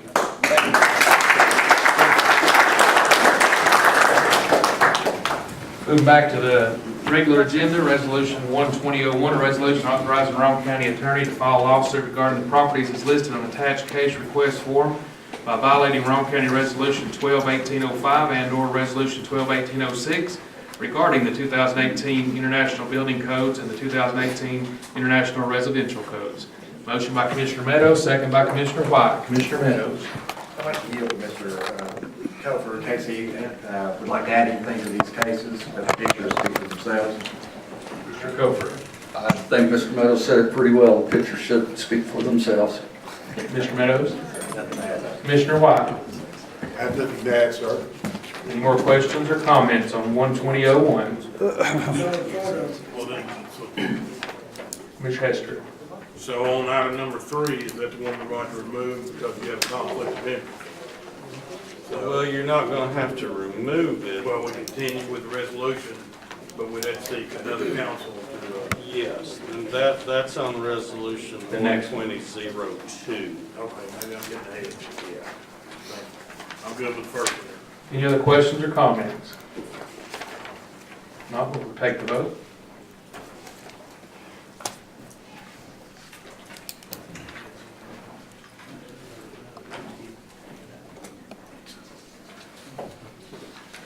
Resolution 12001 is adopted. Resolution 12002, a resolution authorizing the county attorney to file lawsuits against each property owner regarding the properties as listed on attached case form by violating Roane County Resolution 2101, April 2013, regarding the Roane County zoning regulations and/or Resolution 11403 regarding overgrown vegetation and accumulated debris. Motion by Commissioner Meadows. Second by Commissioner White. And right quick, Mr. Meadows, how do you want us to handle this with, like Mr. Hester was speaking, just pass it the way it is and we have to... Just pass it the way it is, and then, Mr. Woody, you'll need to find someone. I think I have the authority. You have that authority. Commissioner Meadows. I have nothing to add unless Mr. Topher has anything. If anybody has any questions. Commissioner White. Nothing to add. Any other questions or comments? Seeing none, we record the vote.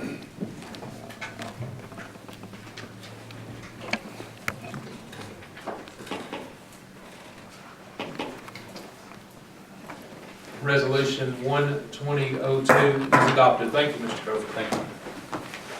Resolution 12005, a resolution to name a bridge on Highway 27 in honor of David Courier.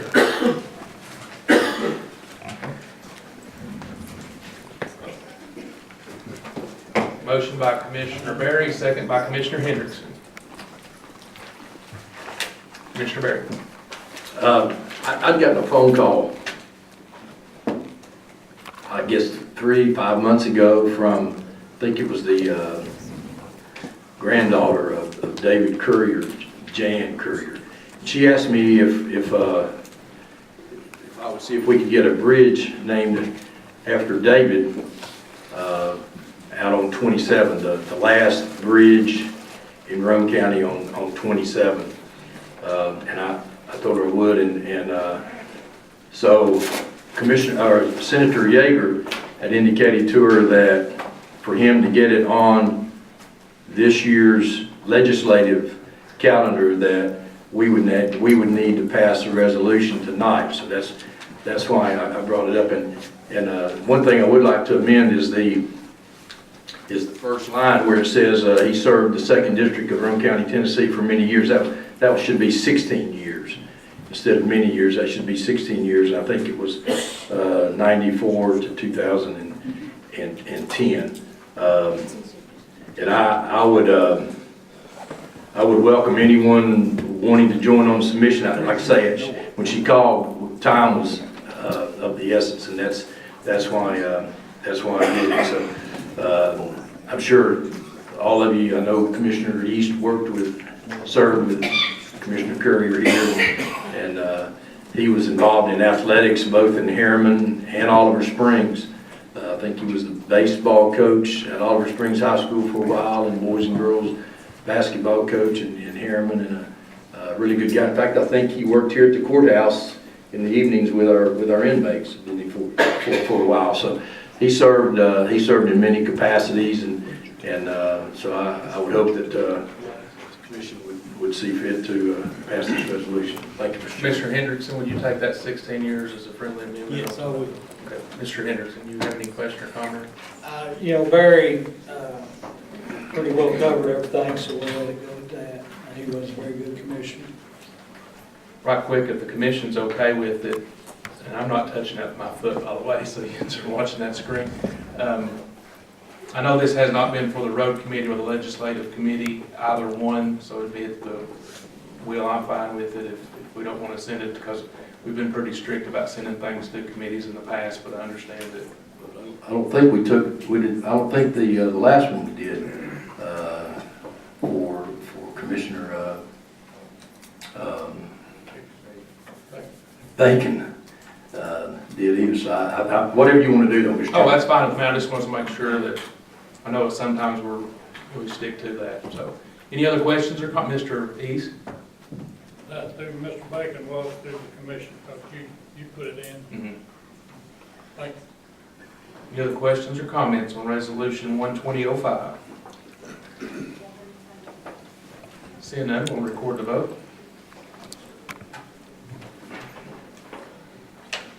Resolution 12005 is adopted, and that will be forwarded on to the legislature through Mr. Woody.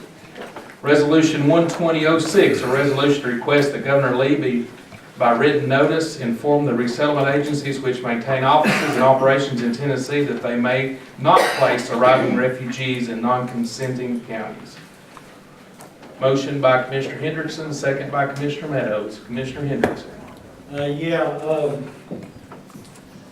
I seen what Governor Lee is planning on doing, and I've had a lot of people here tonight say that we're scared, and it has nothing to do with that. I believe in taking care of my family first.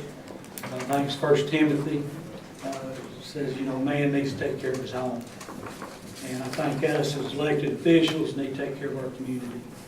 And we have children that are going to school and going home from school hungry. They're home on the weekend hungry. We have vets living under bridges, other homeless people, and elderly that are trying to figure out each month how much food they can buy and still buy medication. And I believe we need to take care of them first. And so until we have anybody that's not hungry and not homeless and have to worry about their medication. And, you know, I believe we need to take care of them first, and that's all I have. Commissioner Meadows, you have the second. I agree in a lot of ways with Mr. Hendricks, but I'm not scared of immigrants, and I think the right way that they're brought, that they're allowed in is really good. But I look at just the economic side of it, and we have homelessness here, we have hunger, we have medical needs, inadequate school facilities, overcrowded jail. We have our own problems, and I just don't see that we honestly can afford any more stresses on our finances than what we have right now. And I think we need to get a better handle on what we have going on here before we can take on much more. That's all it boils down to. Commissioner Gann. Yes, I appreciate everybody who came, and there's a statement made early. Wish more folks would come to the commission meetings and speak. It really helps us as commissioners to know what people feel and what they think and how they believe. And it helps me. I don't know if it helps other folks, but it certainly is a help to me. As I listen to some of this, and I have read what Governor Lee has said, and early on I appreciate the folks who gave definitions. I went and looked up definitions of refugees and immigrants and illegal aliens and those who seek an asylum. I looked all those definitions up. And if you look up the definition of a refugee, it is someone who is seeking protection. It's someone who cannot protect themselves. I know that's not popular, and believe me, I understand. I mean, right now, we just gone through a crisis with Iran. And tonight, I read on the news earlier today that the police in Iran is shooting citizens because they are refusing to stone on American flags. It isn't the citizens of that country that hates us, it's the leaders of that country that hates us. We're a free country. Every man and woman in this world seeks one thing: to be free. I mean, that's why we have the United States, is because they seek freedom. And so, in saying that, I don't know if anybody here knows a gentleman by the name of Gerhard Heinz. He's a German. In the early 40s, during the Second War, we had 11 German POW camps in the state of Tennessee. Several was in East Tennessee, one's in Crossville. Some of that still remains today. In the state of Tennessee, during the Second War, we hated the Nazis. We feared the Nazis. We hated the Nazis. We wanted every Nazi dead because they hated us and they wanted to take over the world. And they wanted to destroy us, and they wanted to make us like them. Evil did not prevail, good prevailed. The Lord blessed us. Let me just clarify that. But anyway, they had camps. Those prisoners, when the war was over, they really didn't want to go back to Germany. There were several of those prisoners, several of them, who filed for refugee status, and some are still there. One went back to his country in Germany, was there for 5 years, and while he was there, he applied for citizenship for the United States. He said when he came back to the United States, he was granted it. He said, "I am home." He was home. He spent most of his life in the United States. He resided in Crossville. He was an outstanding citizen. Now, I know they are evil people that do evil things. I mean, they are good people that do bad things. So they are evil people who do evil things, and they are people who seek to kill us and destroy our democracy and wants the United States destroyed. But a refugee is someone who is being oppressed for a religious or political views, not because they want to make us a Muslim. The Nazis, I don't know if the Nazis wanted to make everybody a Nazi. I don't really know. Maybe in the 40s, maybe our fathers and our grandfathers and our grandfathers' grandfathers thought we was chosen to be Nazis. But we're not. So, I support Governor Lee. I do. I don't believe in illegal aliens. I think that you know, if you want to be an American, you should apply. You know, we need people. We need people. But it has to be done the right way. And I think those who are seeking refugees are seeking it the right way. That is a process that they are willing to go through to be citizens of the United States. It's a process. It's not illegal. It is a legal process, a federal law that they follow, mandated, that they will go through to become citizens of the United States. So it's not an illegal act. They're not illegal immigrants. They're not illegal aliens. They're not climbing walls. They're not swimming rivers. They are coming over here sponsored and vetted. So I apologize if I said too much, and I don't want to offend those who oppose this. I don't, but we all have a right to how we feel. That's what makes us America. And so that's how I feel. Thank you. Commissioner Berry. Mr. Lefevue, if we're only talking about the federal program now, right? We're not talking about if a church wants to sponsor 8 or 10 families to bring them in, that wouldn't come under this one? In the early 1980s, Congress passed a refugee assistance statute that's codified in the United States Code. And basically what it did was establish a federal program to relocate refugees. And this statute basically says that in operating this program, the federal government can place these refugees wherever the federal government wants to. That's the law of the land.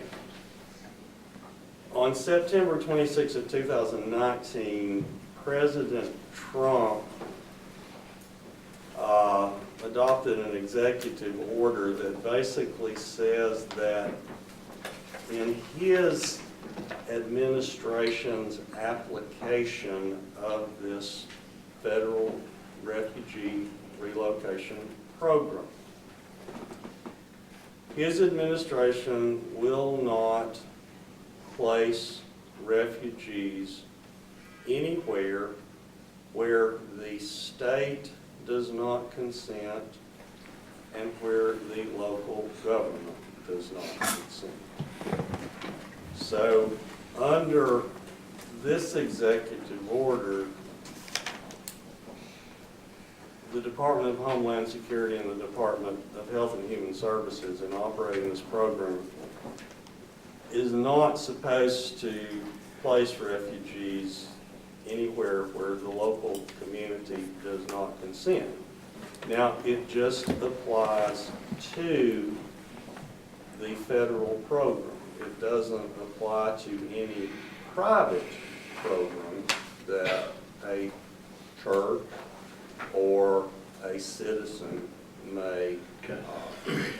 So in this case, Governor Lee is saying on behalf of Tennesseans that he will allow the refugee program. But under this executive order that the president signed, you have to have both the consent of the state and the locality. Both of those. Both of them.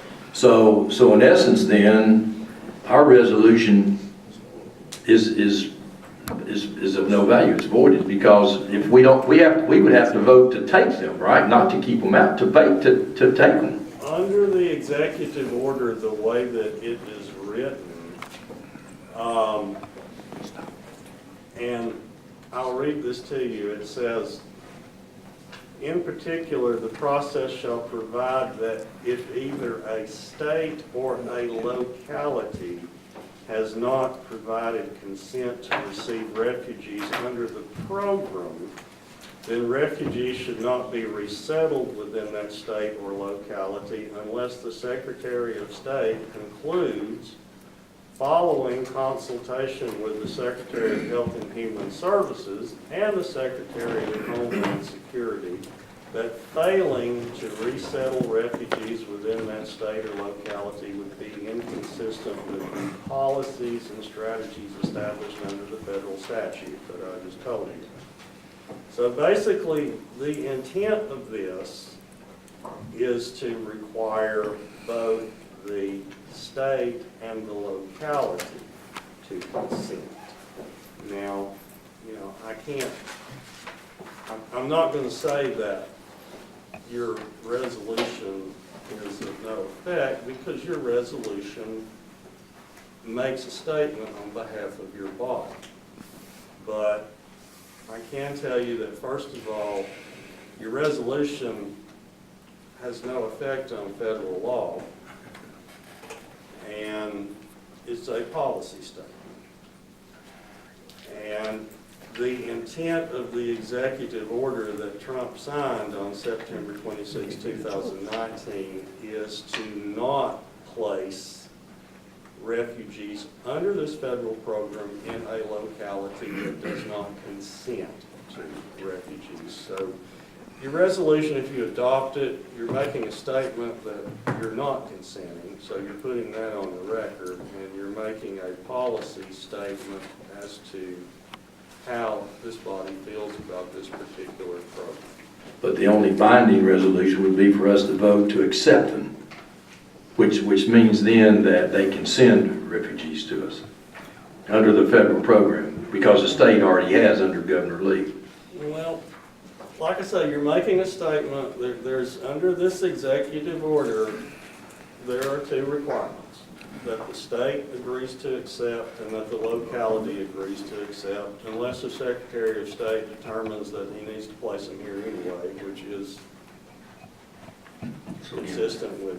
Ask it another way. So as long as we don't vote to accept them, then we are within the federal guidelines of not. As long as you don't vote to accept them, then you're making a statement in accordance with Trump's September executive order that this locality does not want them. Now, having said that, there is a loophole under this executive order that says that if the Secretary of State determines that he needs to place them here, then he can still place them here, because you have a federal statute that says that he can place them here anyway. So, but if you adopt this resolution, then you are making it known that you're not consenting to the program being implemented here. I guess I just hate to see again for something that really we don't really have to get involved in. I would suggest that we wait until we have to make a vote, a meaningful vote that keeps us in tune with the law, other than becoming a vote that has no consequence to it, other than just pretty much saying that we are not a body that's willing to accept some folks. I certainly don't want us to be in a position of being a sanctuary county, but I think all of these things that we have control, especially if we have the vote until, because I think there are churches that sponsor these refugees. There are individuals who bring them into their homes, and this might deter some of them from wanting to do that. And I guess I concur with Commissioner Gann. I hope we're better people than that. Just out of curiosity, how many people has read the full resolution? And just, audience too. What is it? How many people has read the full resolution Full resolution. as submitted in the paper? Is it just the newspaper? Or right quick, just at a chance of being shot here, I want to read the resolution so everybody knows. We've all spoke either which way, and I'm not going to take an issue, but I think it's important that we read the resolution. Be it resolved that Roane County does not want to be forced into participating in the federal refugee settlement program due to either Governor Lee's consent and or being with the permissible placement radius of resettlement agency office. Be it further resolved that Roane County requests that Governor Lee retract his consent for initial resettlement in Tennessee for both 1 year period of time as stated in his letter and or actual consent period required by funding notice. Be it further resolved, Roane County requests that in the event Governor Lee does not retract his consent for initial refugee resettlement, that Governor Lee submit a revised letter to consent to the U.S. Secretary of State Mike Pompeo and Lieutenant Governor Randy McNally and House Speaker Cameron Sexton exempting non-consenting counties from forced participation in the initial resettlement of refugees in Tennessee. Be it further resolved that Roane County requests that Governor Lee, by written notice, inform the resettlement agencies which maintain offices in operation in Tennessee that it may not place arriving refugees in non-consenting counties. I just wanted to read that to make sure everybody knew exactly what the resolution that was voting on. Mr. Wilson. Well, echoing what Commissioner Berry was saying, I think, are we not, and even saying just like that, what he just got through saying, are we still, is this even needed? I know that you can make a voice, but are we stirring the, is this going to make any change if the state secretary, if he can still trump us and do whatever he wants in that need, and we're not under imminent threat at this point? Are we making a viable statement that is needed? Well, you're making a policy statement, and, your office deals with policy. I don't deal with policy. I just deal with law. And legally, under this executive order, you've got the right, when the time comes, to not consent. Now, as to whether or not you want to make a policy statement with this resolution, that is in your prerogative, not mine. But in explaining the law to you, under this executive order, if there is an intent to place people in this program in Roane County. But we would still have to say yes, even though we're making a statement, we'd still have to say yes. The county would still have the right, regardless of what the outcome of this vote is tonight, to consent or to say no. Under this executive order, until this executive order is changed, or unless the U.S. Secretary of State determines that he needs to place them here anyway. But, you have to understand, these executive orders, they don't change the law that Congress passes. It just states how the Trump administration wants to implement the law that Congress has already passed. And under the executive order, if Roane County is intended to become a part of the program, then under the executive order, you would have the opportunity to say, no, we don't want to be part of the program.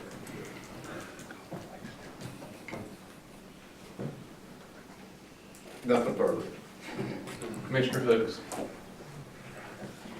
Thank you, Mr. Chairman. And I'm going to be brief. One of the things I hadn't heard here tonight, and is close and dear to my heart, is our homeless,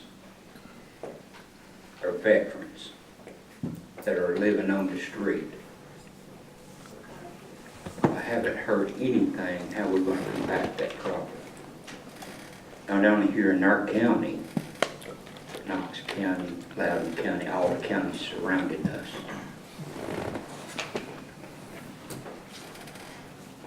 And it's not that I'm against anyone coming to this country. That's how our country was founded. But I think we have a moral obligation to those that are in our back door. And we never hear anything about that. It's even got to the point that it has consumed our larger cities. I'd like to echo something else that I heard tonight, is our elder, those that are on fixed income, those that may not have degrees, that they work those labor jobs at minimum wage, that come down to the point that they wanted to retire. And the Social Security was so minute. See, the Lord's blessed me, and I didn't make a lot of money. I had a modest salary. But the Lord blessed me to where I could help my mother. If not, she couldn't afford the medicines that it took her to live for month after month. And the good Lord saw fit to take her home in 2017. So, as biblical as I am, and as biblical as some of you all may be, our charity begins at home. And when we address the issues of what's in our back door, then we are able to grow, stretch our boundaries, and help those that are seeking asylum in the United States. And with that, I'll conclude my remarks. Commissioner Cunningham. I'd like to point out what Ms. Paris said when she got up to speak about people looking at Roane County, people, their consideration of living here, why they want to live here, why they don't want to live here. Do we really want a reputation as, well, we don't want outsiders in here, we don't want to help these people? And the definition of the refugee, and of the 480, according to the governor's report, of accepted refugees in Tennessee that were resettled here, more than half of them were from the Congo. They were escaping, they were coming here because they were being raped and murdered and just all those other things. And yes, we have to take care of what we have here at home. But we've had a lifetime to do that, and generations to do that, and it's still here. They're still homeless, and they're still poor, and we still are trying to help them. But these people that are escaping and getting away from a tyranny that we can't even understand, do we really want to put that out there and say that, well, you know, we got to take care of our own first, and 200 years from now, we might have that problem solved, and then we'll take those other people in. And like we said, there's people, I've had phone calls all day from people who said, don't support that resolution. I'd take that refugee family in my home. We're not asking the county to support them. These are people that organizations will support, churches will support. And we're sending our troops overseas to help them anyway. So why not help the ones that are getting beat up? If they want to come over here, and these are vetted people. These are not illegals.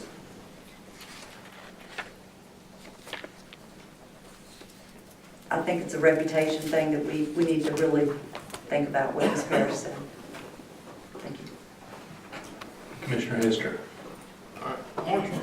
March of 2017, Tennessee filed a lawsuit against the federal government on the Refugee Act of 1980, and it's still pending. So we don't know where that's at. They're seeking to repeal the Code of Federal Regulation 45-400.301. So we still don't know where that's at, but, and I'd be curious for it. There's more education to be done about this, but let me just tell you where I'm at on this. And I appreciate everybody that came here and spoke. For it, against it, either one.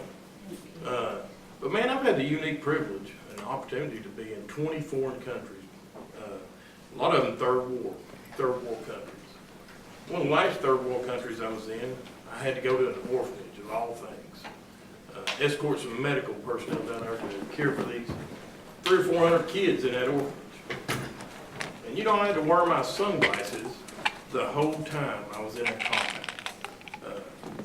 If some of those people are part of that refugee, then bring them over. The children affected by it. I still follow a missionary today that's over there in Iraq, in Syria, today, trying to get kids into an orphanage, into a shelter, trying to get them refugee status.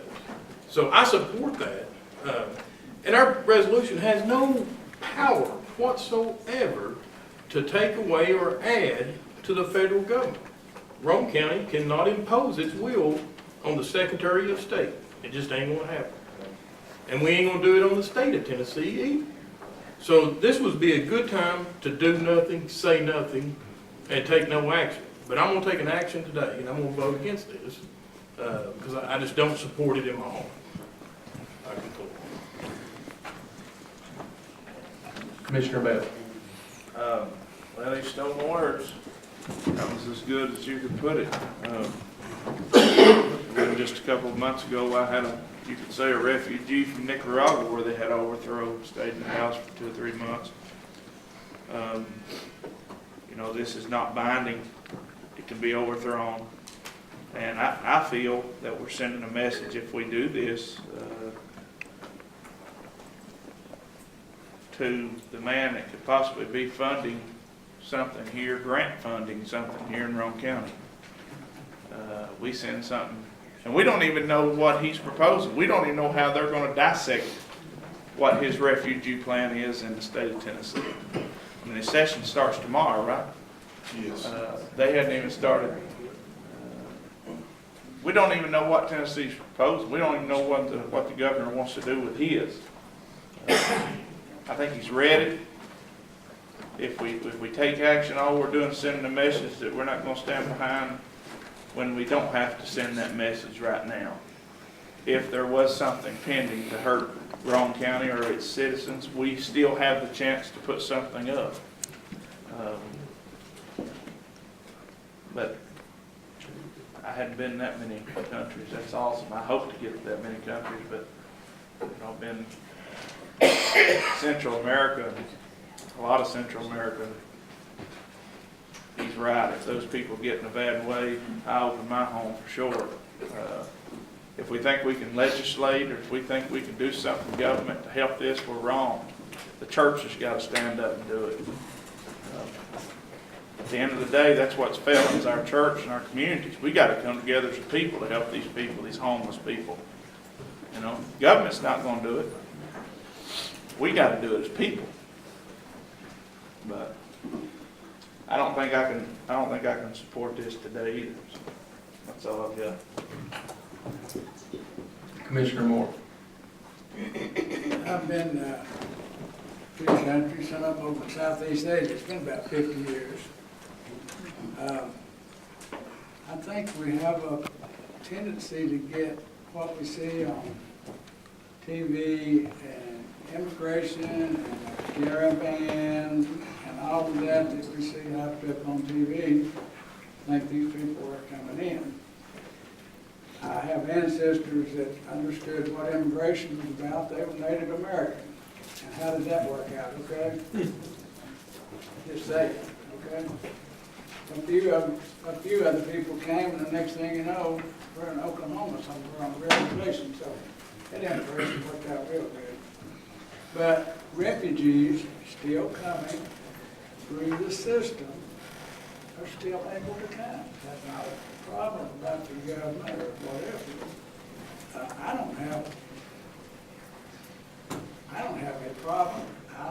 I like my president, I'll be honest with you, and I ain't ashamed to stand up and tell him. Not many people will, but I will.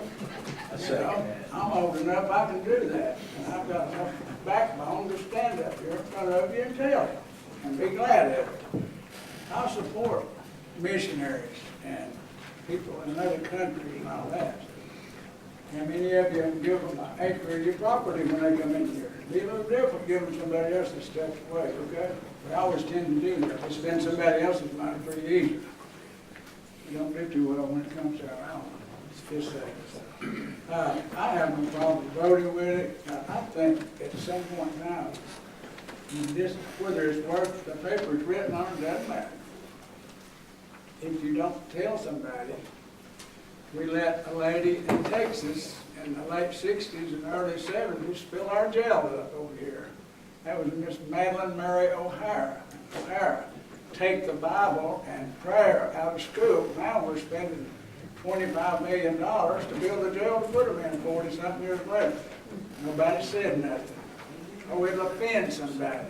What happened? We offended now when you charge them over here, you know, keep spending, and 5 more years you're going to build another jail, $40 million more until you change that culture. So it don't matter, and I'm a Christian, and I don't mind telling that either. And I know better than to get the Bible and politics in the same room. I've learned that. If nothing else. My mother, bless her heart, she was 100 years old until October the 27th. And I know what she would have had me to vote. And now, stand for something. And I won't be sitting here 20 years from now. Hopefully I'll be here 30 years from now if I make her age. And saying, I wish I'd have said a little something, rather than just sit back here and say, well, you know, we're not mistreating those people. It's just saying, hey, Governor, if you decide to do this, we're just saying we'll be counted. And I don't care whether you vote for it or not. I intend to say, yes, when I finish my voting. That's the only thing I've got working tonight is the voting machine here. I can't get the computer. So I don't feel in my heart, I can lay down and go to sleep tonight, and my conscience will not bother me, because my vote kept somebody from coming here, because obviously it won't. If the government wants to do anything, face it, folks, they're going to do it regardless. And they're doing a lot of it right now. They're not doing much in certain places, but they're doing a lot of things that I don't agree with. But that's my opinion. I'm an American citizen. I fought for my country, and I have the right, and I pay my taxes, and I have the right as an individual to stand up and say, I don't think that's the right thing to do, or hey, don't put them on my 5 acres of ground. That don't make me less of a Christian, okay? Not in my Bible, and it's the King James if you want to look at it. Needs a better Bible, but it ain't one yet. So. Anyway, I'm gonna vote for it, even though I understand it probably don't mean nothing in the long haul, and I'm just delaying it. But nobody's scored yet on the ball game, so it doesn't make any difference. We'll be all right. Oh, yeah. Clemson's up 7-0. How long is that? LSU scored. All right. Thank you very much. Commissioner Wilson. I would just like to make a motion, echoing some of the commissioners that have spoke, to withdraw resolution 01-2006. Can we do that? We already got a motion and a second on the floor. Motion to Table. Just call for it. You call for it. We call for question, we can vote on it, you can make a motion to table. Question. Get it over with. That trumps everything, call for question. He's gotta vote on whether to call for question. Exactly, because it's His motion. You only call for question, just a question vote. Yes, Mr. no? Wilson had the floor. Hold on, Mr. Bell. Mr. Wilson had the floor prior to Mr. Hendrickson calling for the question. But he calls for question, but would we go back to Mr. Wilson since he had a motion to, I guess, he made a motion with. You need to dispose of Mr. Wilson's motion because he has the floor. So did you have a second? I'll second. Second by Commissioner Berry to withdraw Resolution 12006. We've got a motion to withdraw by Commissioner Wilson, second to Berry, with Mr. Berry. Commissioner Wilson. I really have nothing further to add. There's nothing else I can add to this. I think we all know where we're at and how it stands. That's it. Commissioner Berry. Yeah, I would just echo again, I think we've heard that in order for us to actually receive any of these refugees, we would have to vote at some point to receive them. Again, I think what we've heard is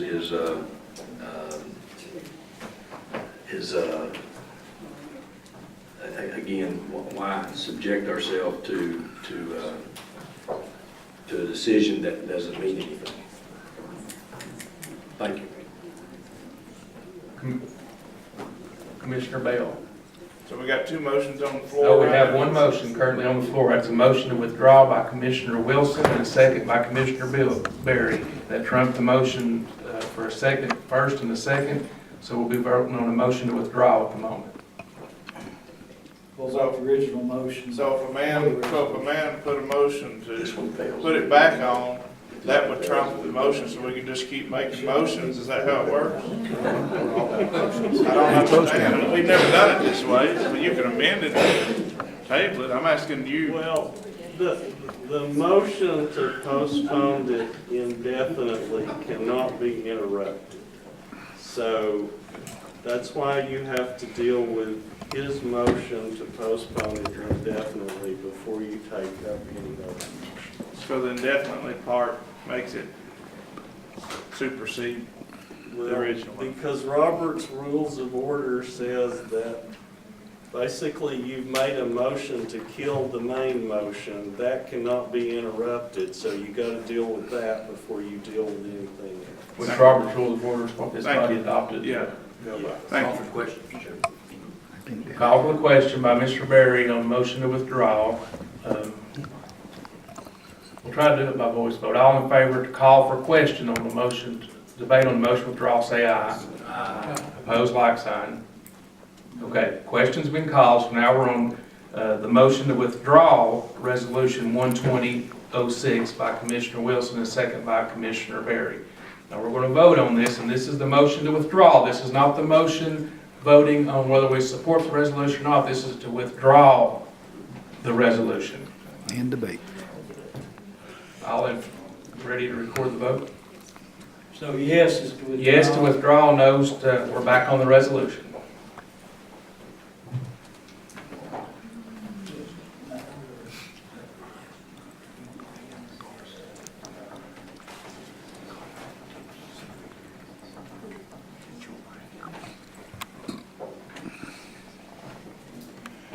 Mr. Hooks, Resolution 12006 by a vote of 8-6 has been withdrawn. Moving forward, Resolution 12007, a resolution authorizing Roane County to submit a 2020 Community Development Block Grant application. Give her a second to get caught up for.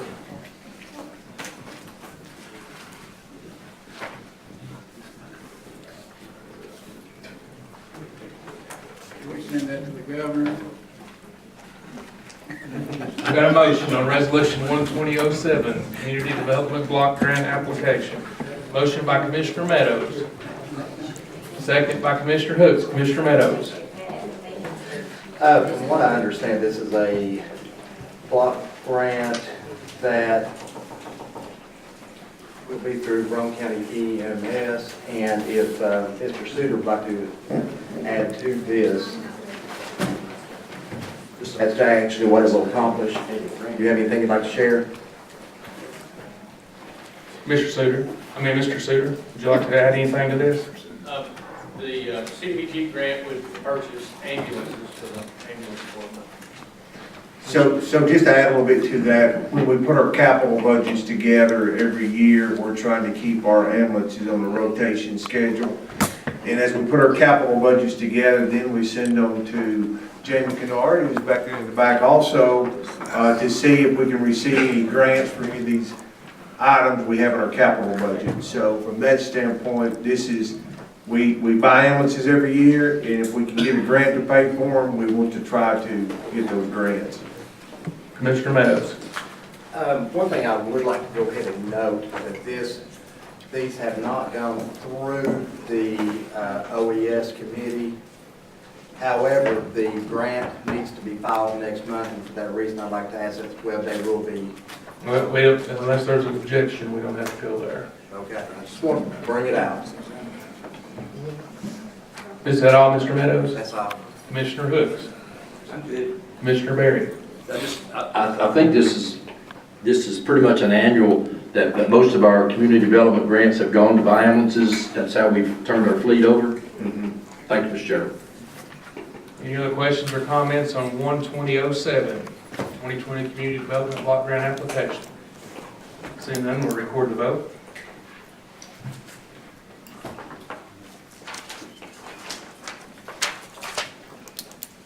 Resolution 12007 is adopted. Resolution 12008, a resolution authorizing Roane County to submit a 2019 Assistance to Firefighter Grant application. Motion by Commissioner Hooks, second by Commissioner White. Commissioner Hooks. I'll yield to our county executive. It's kind of the same provision here. We have capital plans. We look at them every year. This body reviews them. We review them through the budget process. And if we can see a grant out there that will help any of our departments, we apply for it. But as always, the commission has to approve us making these applications, because generally there is match money required, and this is, you see, it's $12,000 for a $262,000 project. Commissioner Hooks. Commissioner White. I have nothing to add. Any other questions or comments on Resolution 12008? Mr. Berry. Is this for all of our fire departments, Mr. Woody? Well, this is for all of our, this helps our fire service. I don't know if they get distributed to all of our fire departments in some cases. Is this one is coming through, is this one that, the money doesn't go to our volunteer fire departments in this one, does it? This is the one we stay local on this one. For our countywide fire department. Okay, thank you. Any more questions or comments? Seeing none, we'll record the vote.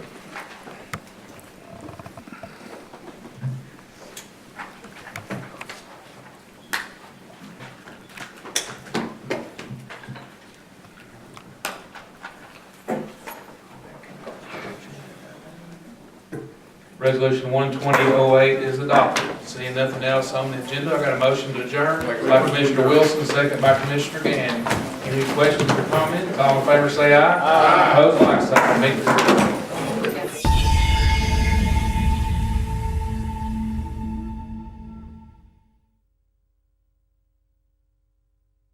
adjourned. Now call the meeting to order.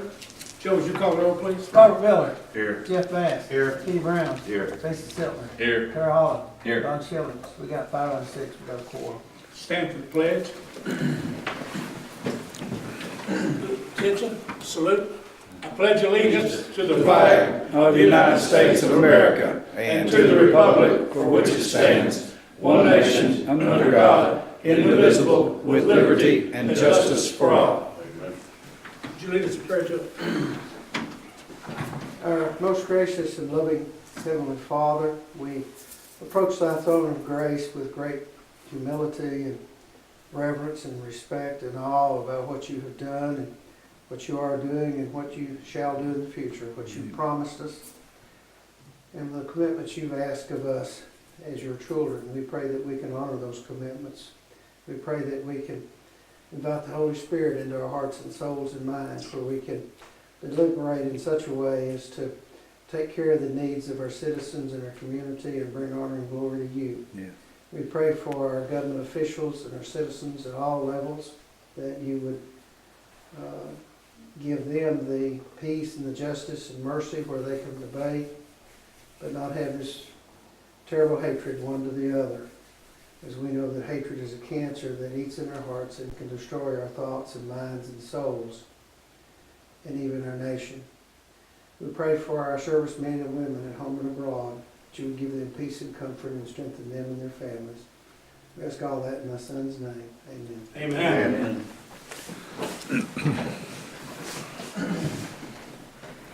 We need to approve the minutes from the last meeting. Has everyone had a chance to review those? I'll make a motion to approve the minutes from the last meeting. Got a motion, need a second? Second. Motion and a second. Any more discussion? Call the roll, please. Mark Miller, Yes. Jeff Bass, Yes. Kenny Brown, Yes. Stiltner, Yes. Terry Holland. Yes. Passed. Delegations from citizens. Any citizens have anything to bring forward? Yes, come forward, please. I know you. State your name and address, please. Bronson Woods, 110 Windrock Road. Okay, go ahead, Mr. Woods. Anytime I come to a meeting or somewhere and there's a pledge of allegiance and then there's prayer, I know I'm with my people, and that was really good to hear. Thanks, sir. Yeah, absolutely. So I'm at 110 Windrock Road, right there on the curve. I think most people know where the Ingrams used to live there. Well, that's where I live now. On the right side of my driveway, I have about 2 acres that's flat right there, road frontage. Behind that 2 acres, there's a row of trees and there's another little bit of property. Well, there's portable buildings that you see them on the side of the road out here, that you can buy these portable buildings and put them up. Well, I was thinking about putting 3 of those portable buildings out there, or building them myself, making them into like little cabins, and then eventually renting those cabins out. And as I was going through the ordinances and whatnot, I looked at a lot of stuff, but I didn't see much in there, in the amendments or anything about zoning. And so I have no idea about zoning. I just want to, go by things the right way. And so I figured I'd come here and maybe get some questions answered. The first thing you'd have to do is to make plats of it. Your dimensions, whatever you want to do, you'd have to bring it before the planning commission.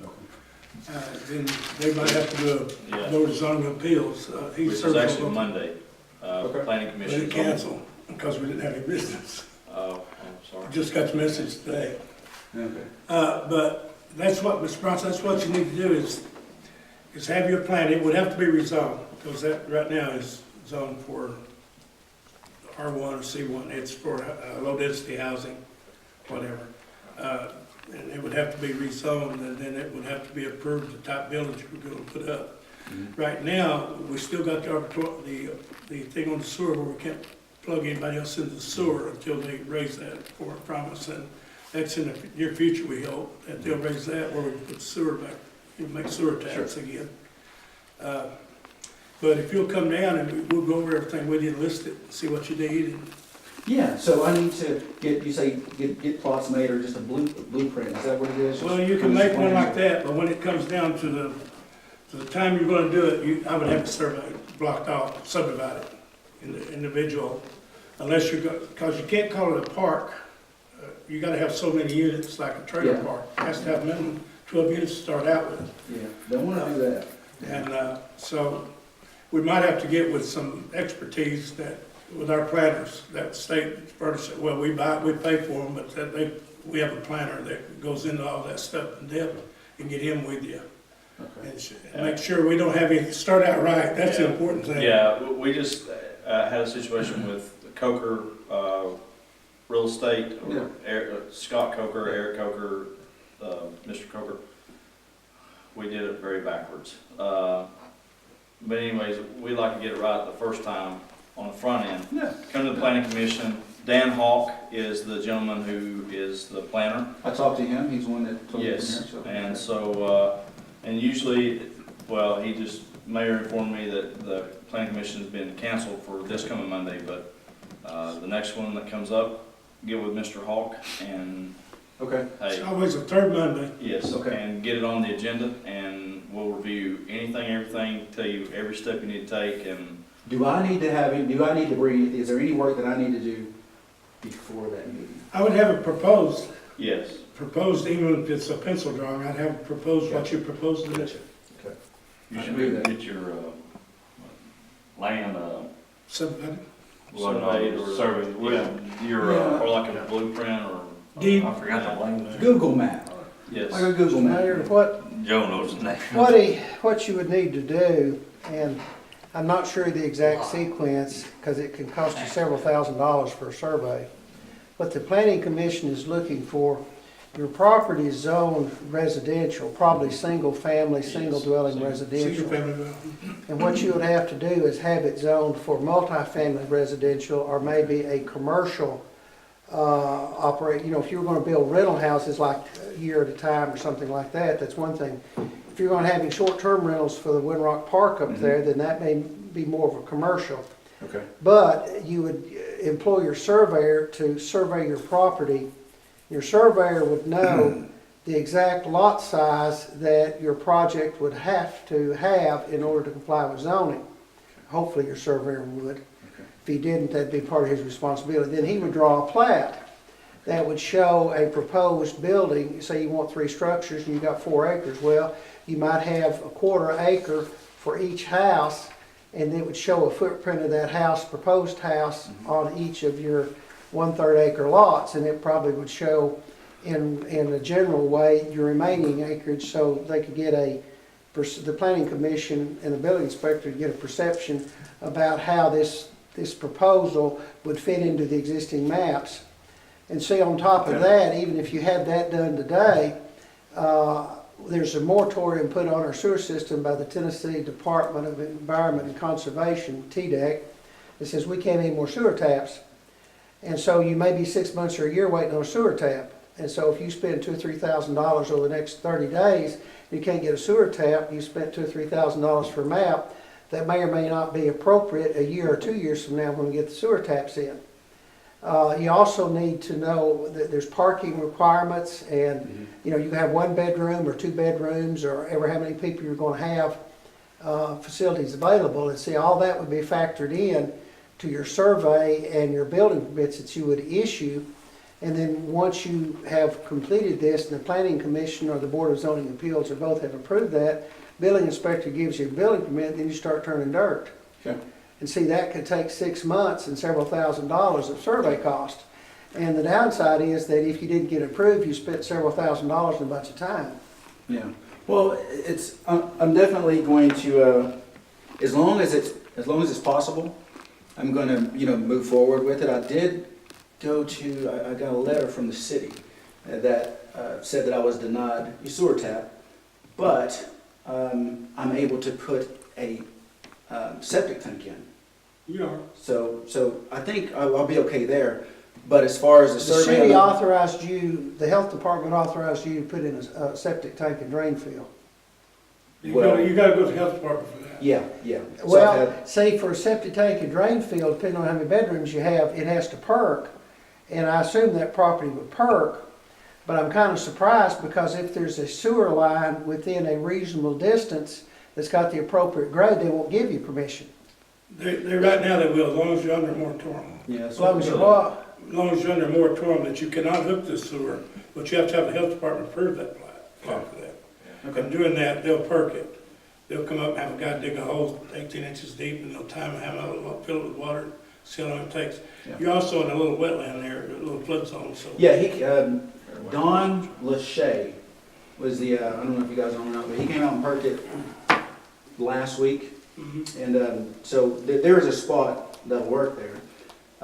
But you probably have to have a septic tank and drain field for each I don't building. know that yet. Yeah. I don't know. Because see, if you have 3 one-bedroom units, you have to have a certain size septic tank and a certain distance fill line that has to perk and has to fit into your subdivision plan.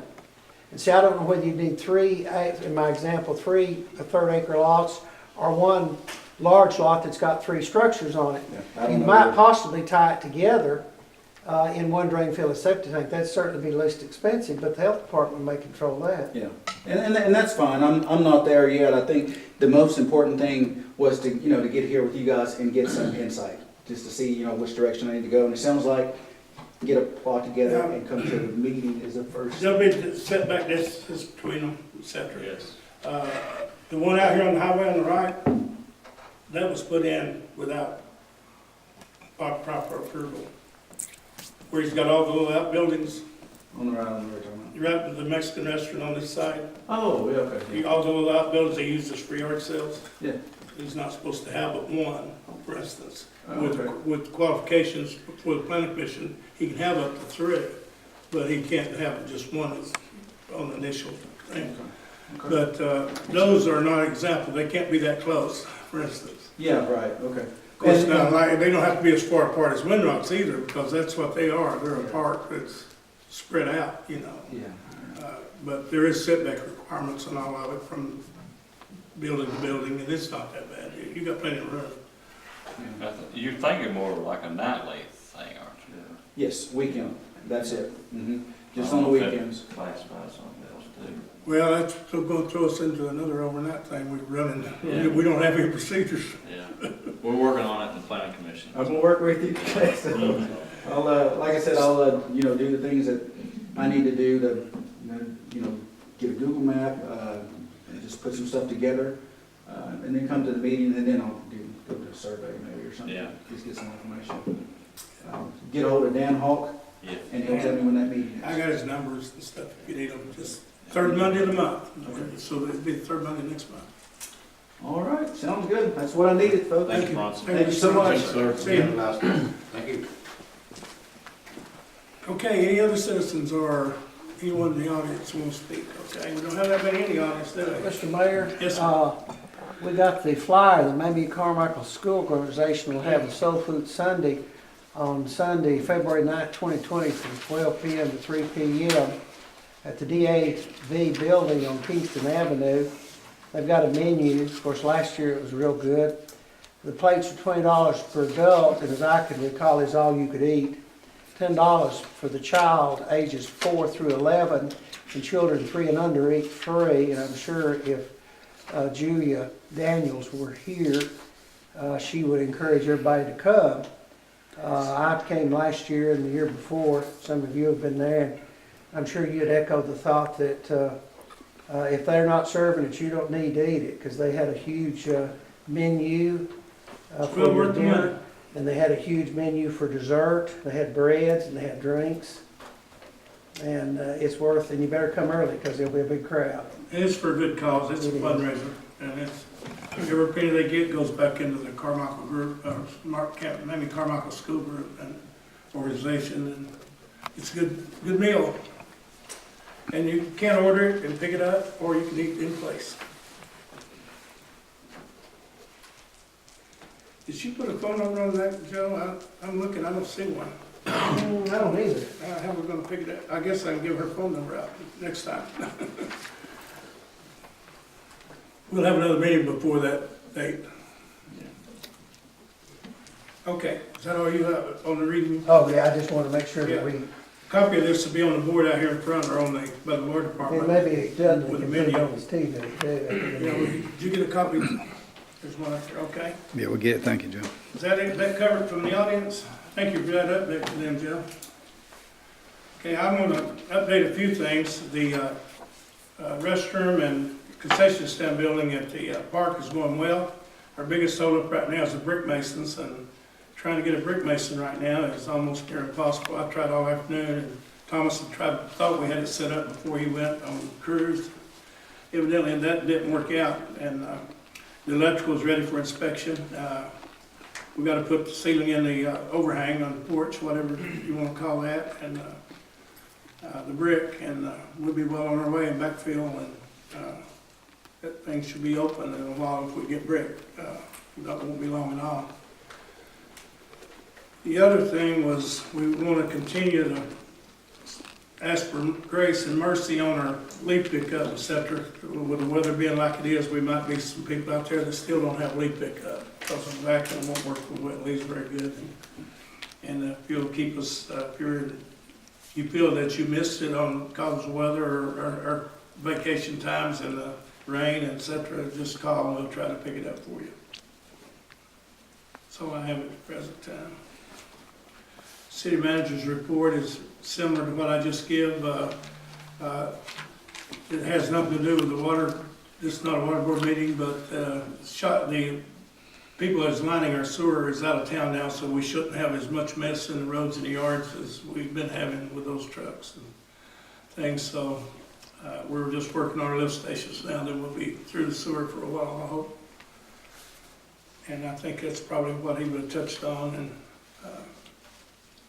if anybody knows of a brick mason, or if anybody sees this on TV Saturday morning and you're interested in laying some bricks, contact us. I don't know, how many thousand bricks there are, 4,000 or 5,000, I guess. But it's not a large building, but we would consider hiring it, especially if we can get the building marked where we can continue working. Right now, we can't do some of the work because we don't have the brick marked for the ceiling that goes on the outside. Okay, Mr. Miller. Yes, sir. I spoke to someone at the Roane County zoning office last week about this mess out here at Melhorns, and they informed me that that is our issue because it is a code violation for the city, not for the, Who did you talk to? not for them. The young lady down there at the desk. Oh, wait, Keystone. Yeah, and she said that someone called her and she didn't get the name, but she is pretty sure that that property is in the process of being sold. She gave me the number. It's a crossful number that if I wanted to call, I will give that number to you tomorrow. But they called inquiring on the property and stuff. But she said that anything to be issued as far as citations, it was through our codes guy to issue citations for all that stuff sitting down there. She said all that Glenn and them would issue citations for is if it was an unsafe structure. Well, I think we've mentioned once before, we called TDEC, or not TDEC, environmental, which TDEC is involved in also, but they looked at it once and said that no foul, no harm, no harm, no foul, whatever. To me, it's wetlands, and it's also offsetting floodplain. Yeah, because they're encroaching on Poplar Creek back there, they're pinching it off back in there. So, give me the number tomorrow. I've got it at home, but yeah, I'll give it to you tomorrow. Okay. Chief, that red light at Food City, Still acting up. we need to get a hold of Progressive. That thing's going on flash at 10 o'clock at night. And it's coming off flash on the red at 4:30 in the morning. There's many pictures out there to show you how to look at I it. think we're gonna have to get them to replace that computer again. They can set it, and in 2 or 3 weeks, it's back out of whack again. I'll call over tomorrow, I'll get on there. It also changes when there's no side traffic, like there should be no reason it turns red, but nobody's, I would think, so that's off too. Now, hit turn red unless it's on constant flash for those at night. Yeah, it's Any other cycles time it's- through by Yeah, itself. we don't have sensors on the side, I thought it was stay green till somebody hit the side. The sensors don't work real good. No, out it's, I think, is it not on timers now? there. It's on timers right now. Yeah. They'll stay red on the side. It's only like at 4 a.m. a.m. It changes red, and these guys going to work the plant. Yeah. They're getting disturbed over it. But yeah, I'll call them back tomorrow and get them back out on them again. okay, but yeah, it's changing like at 9:30, at 10 o'clock at night, it's on flash. And Sound like it's working, it's just the time's off or something. Well, I think what it is, they come out and they'll set the times on it, and then a few weeks later, it's back off again, so they, I think when they put that computer in, they may have put a used one in it, so they may have to come back out. the brain, it's just lost its memory in the brain. Yeah, whatever it was, that power surge, whatever hit, it may have burnt something else up in it too, so. I'll get them back on it. Okay. That's all I got, sir. Okay, Mr. Bass? I have nothing at this time. Okay, Mr. Brown? The, update on the bridge, heard anything? On the north? Yeah. No, Mr. Brown in Kingston was on vacation on a cruise or whatever. Okay. He's got a work order, I think, to have it rewelded. Tell me something else, I just curious, you know, a gentleman a while back come into us with animals for prisoners, wanting, more money. And I'm just curious, what does he do when we have bad weather like we've had in the last several months? Does he not work at all? He does work on, sometimes he comes in and works on equipment. But he don't have no 40-hour week? No, he works 5 days a week except the holidays. Of course, he work 5 days a week. Well, he's got the inmates 5 days a week. Well, I don't think I've seen them 5 days a week this time of year. Yeah, they're here. They're here 5 days a week. Yeah. I'm just curious to know, because when he comes back and wants another contract and want more money, that we say, well, you don't work a full schedule. How we base it to say that you're gonna want more money? Are we gonna pay you more money Well, and you don't work a 40-hour week? You hadn't seen them, even during the rain, they've been trying to get leaves and stuff picked up. So I'm not sure I see them every morning bringing them in, I see them taking them out in the evenings. I don't see them every hour during the day. Yeah, well, but I'm just saying, is that some kind of schedule that we could show us to where he's, getting them, bringing them out here and stuff? I mean. Well, they got us, prison's got the schedule, they'll show us sign out, sign in on them. Yeah, I understand We can too. But as I'm telling you now, he took 1 day off for the holidays because they were off for the holidays. Right, I understand this time of year though, that, if we get bad weather, I don't think they're gonna be out here working, are they? They work in the shop, they work anywhere they can. Just like the people in the lawn crew that's working on this building. In the rain, they couldn't work outside until they got dried in. Yeah, I understand that part of it. So they went to the DAV and worked, for instance. Any inside work we had, they would stay in Oliver Springs, because once they go back, we lose them. Yeah. And if we start turning these guys back in, we lose them. So they're here. Well, They're here. that's what I'd like to see, something if we could show us a schedule. Okay. I mean, because I'd like to see him get more money, but I'd like to see also where he shows me that he's working. I mean, I work a 40-hour week in my life, and for he's here, and they're usually doing something. They're in the shop or working on the lawnmowers or cleaning them up or sharpening blades or doing shelving. That's something I'd like you put together, Sure. the city manager put We together. we can do that. And show us a little more, I can do that.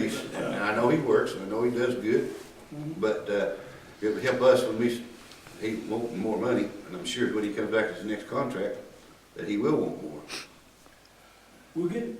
Okay, all right. Anything else? That's all I got. Okay. Mr. Stiltner?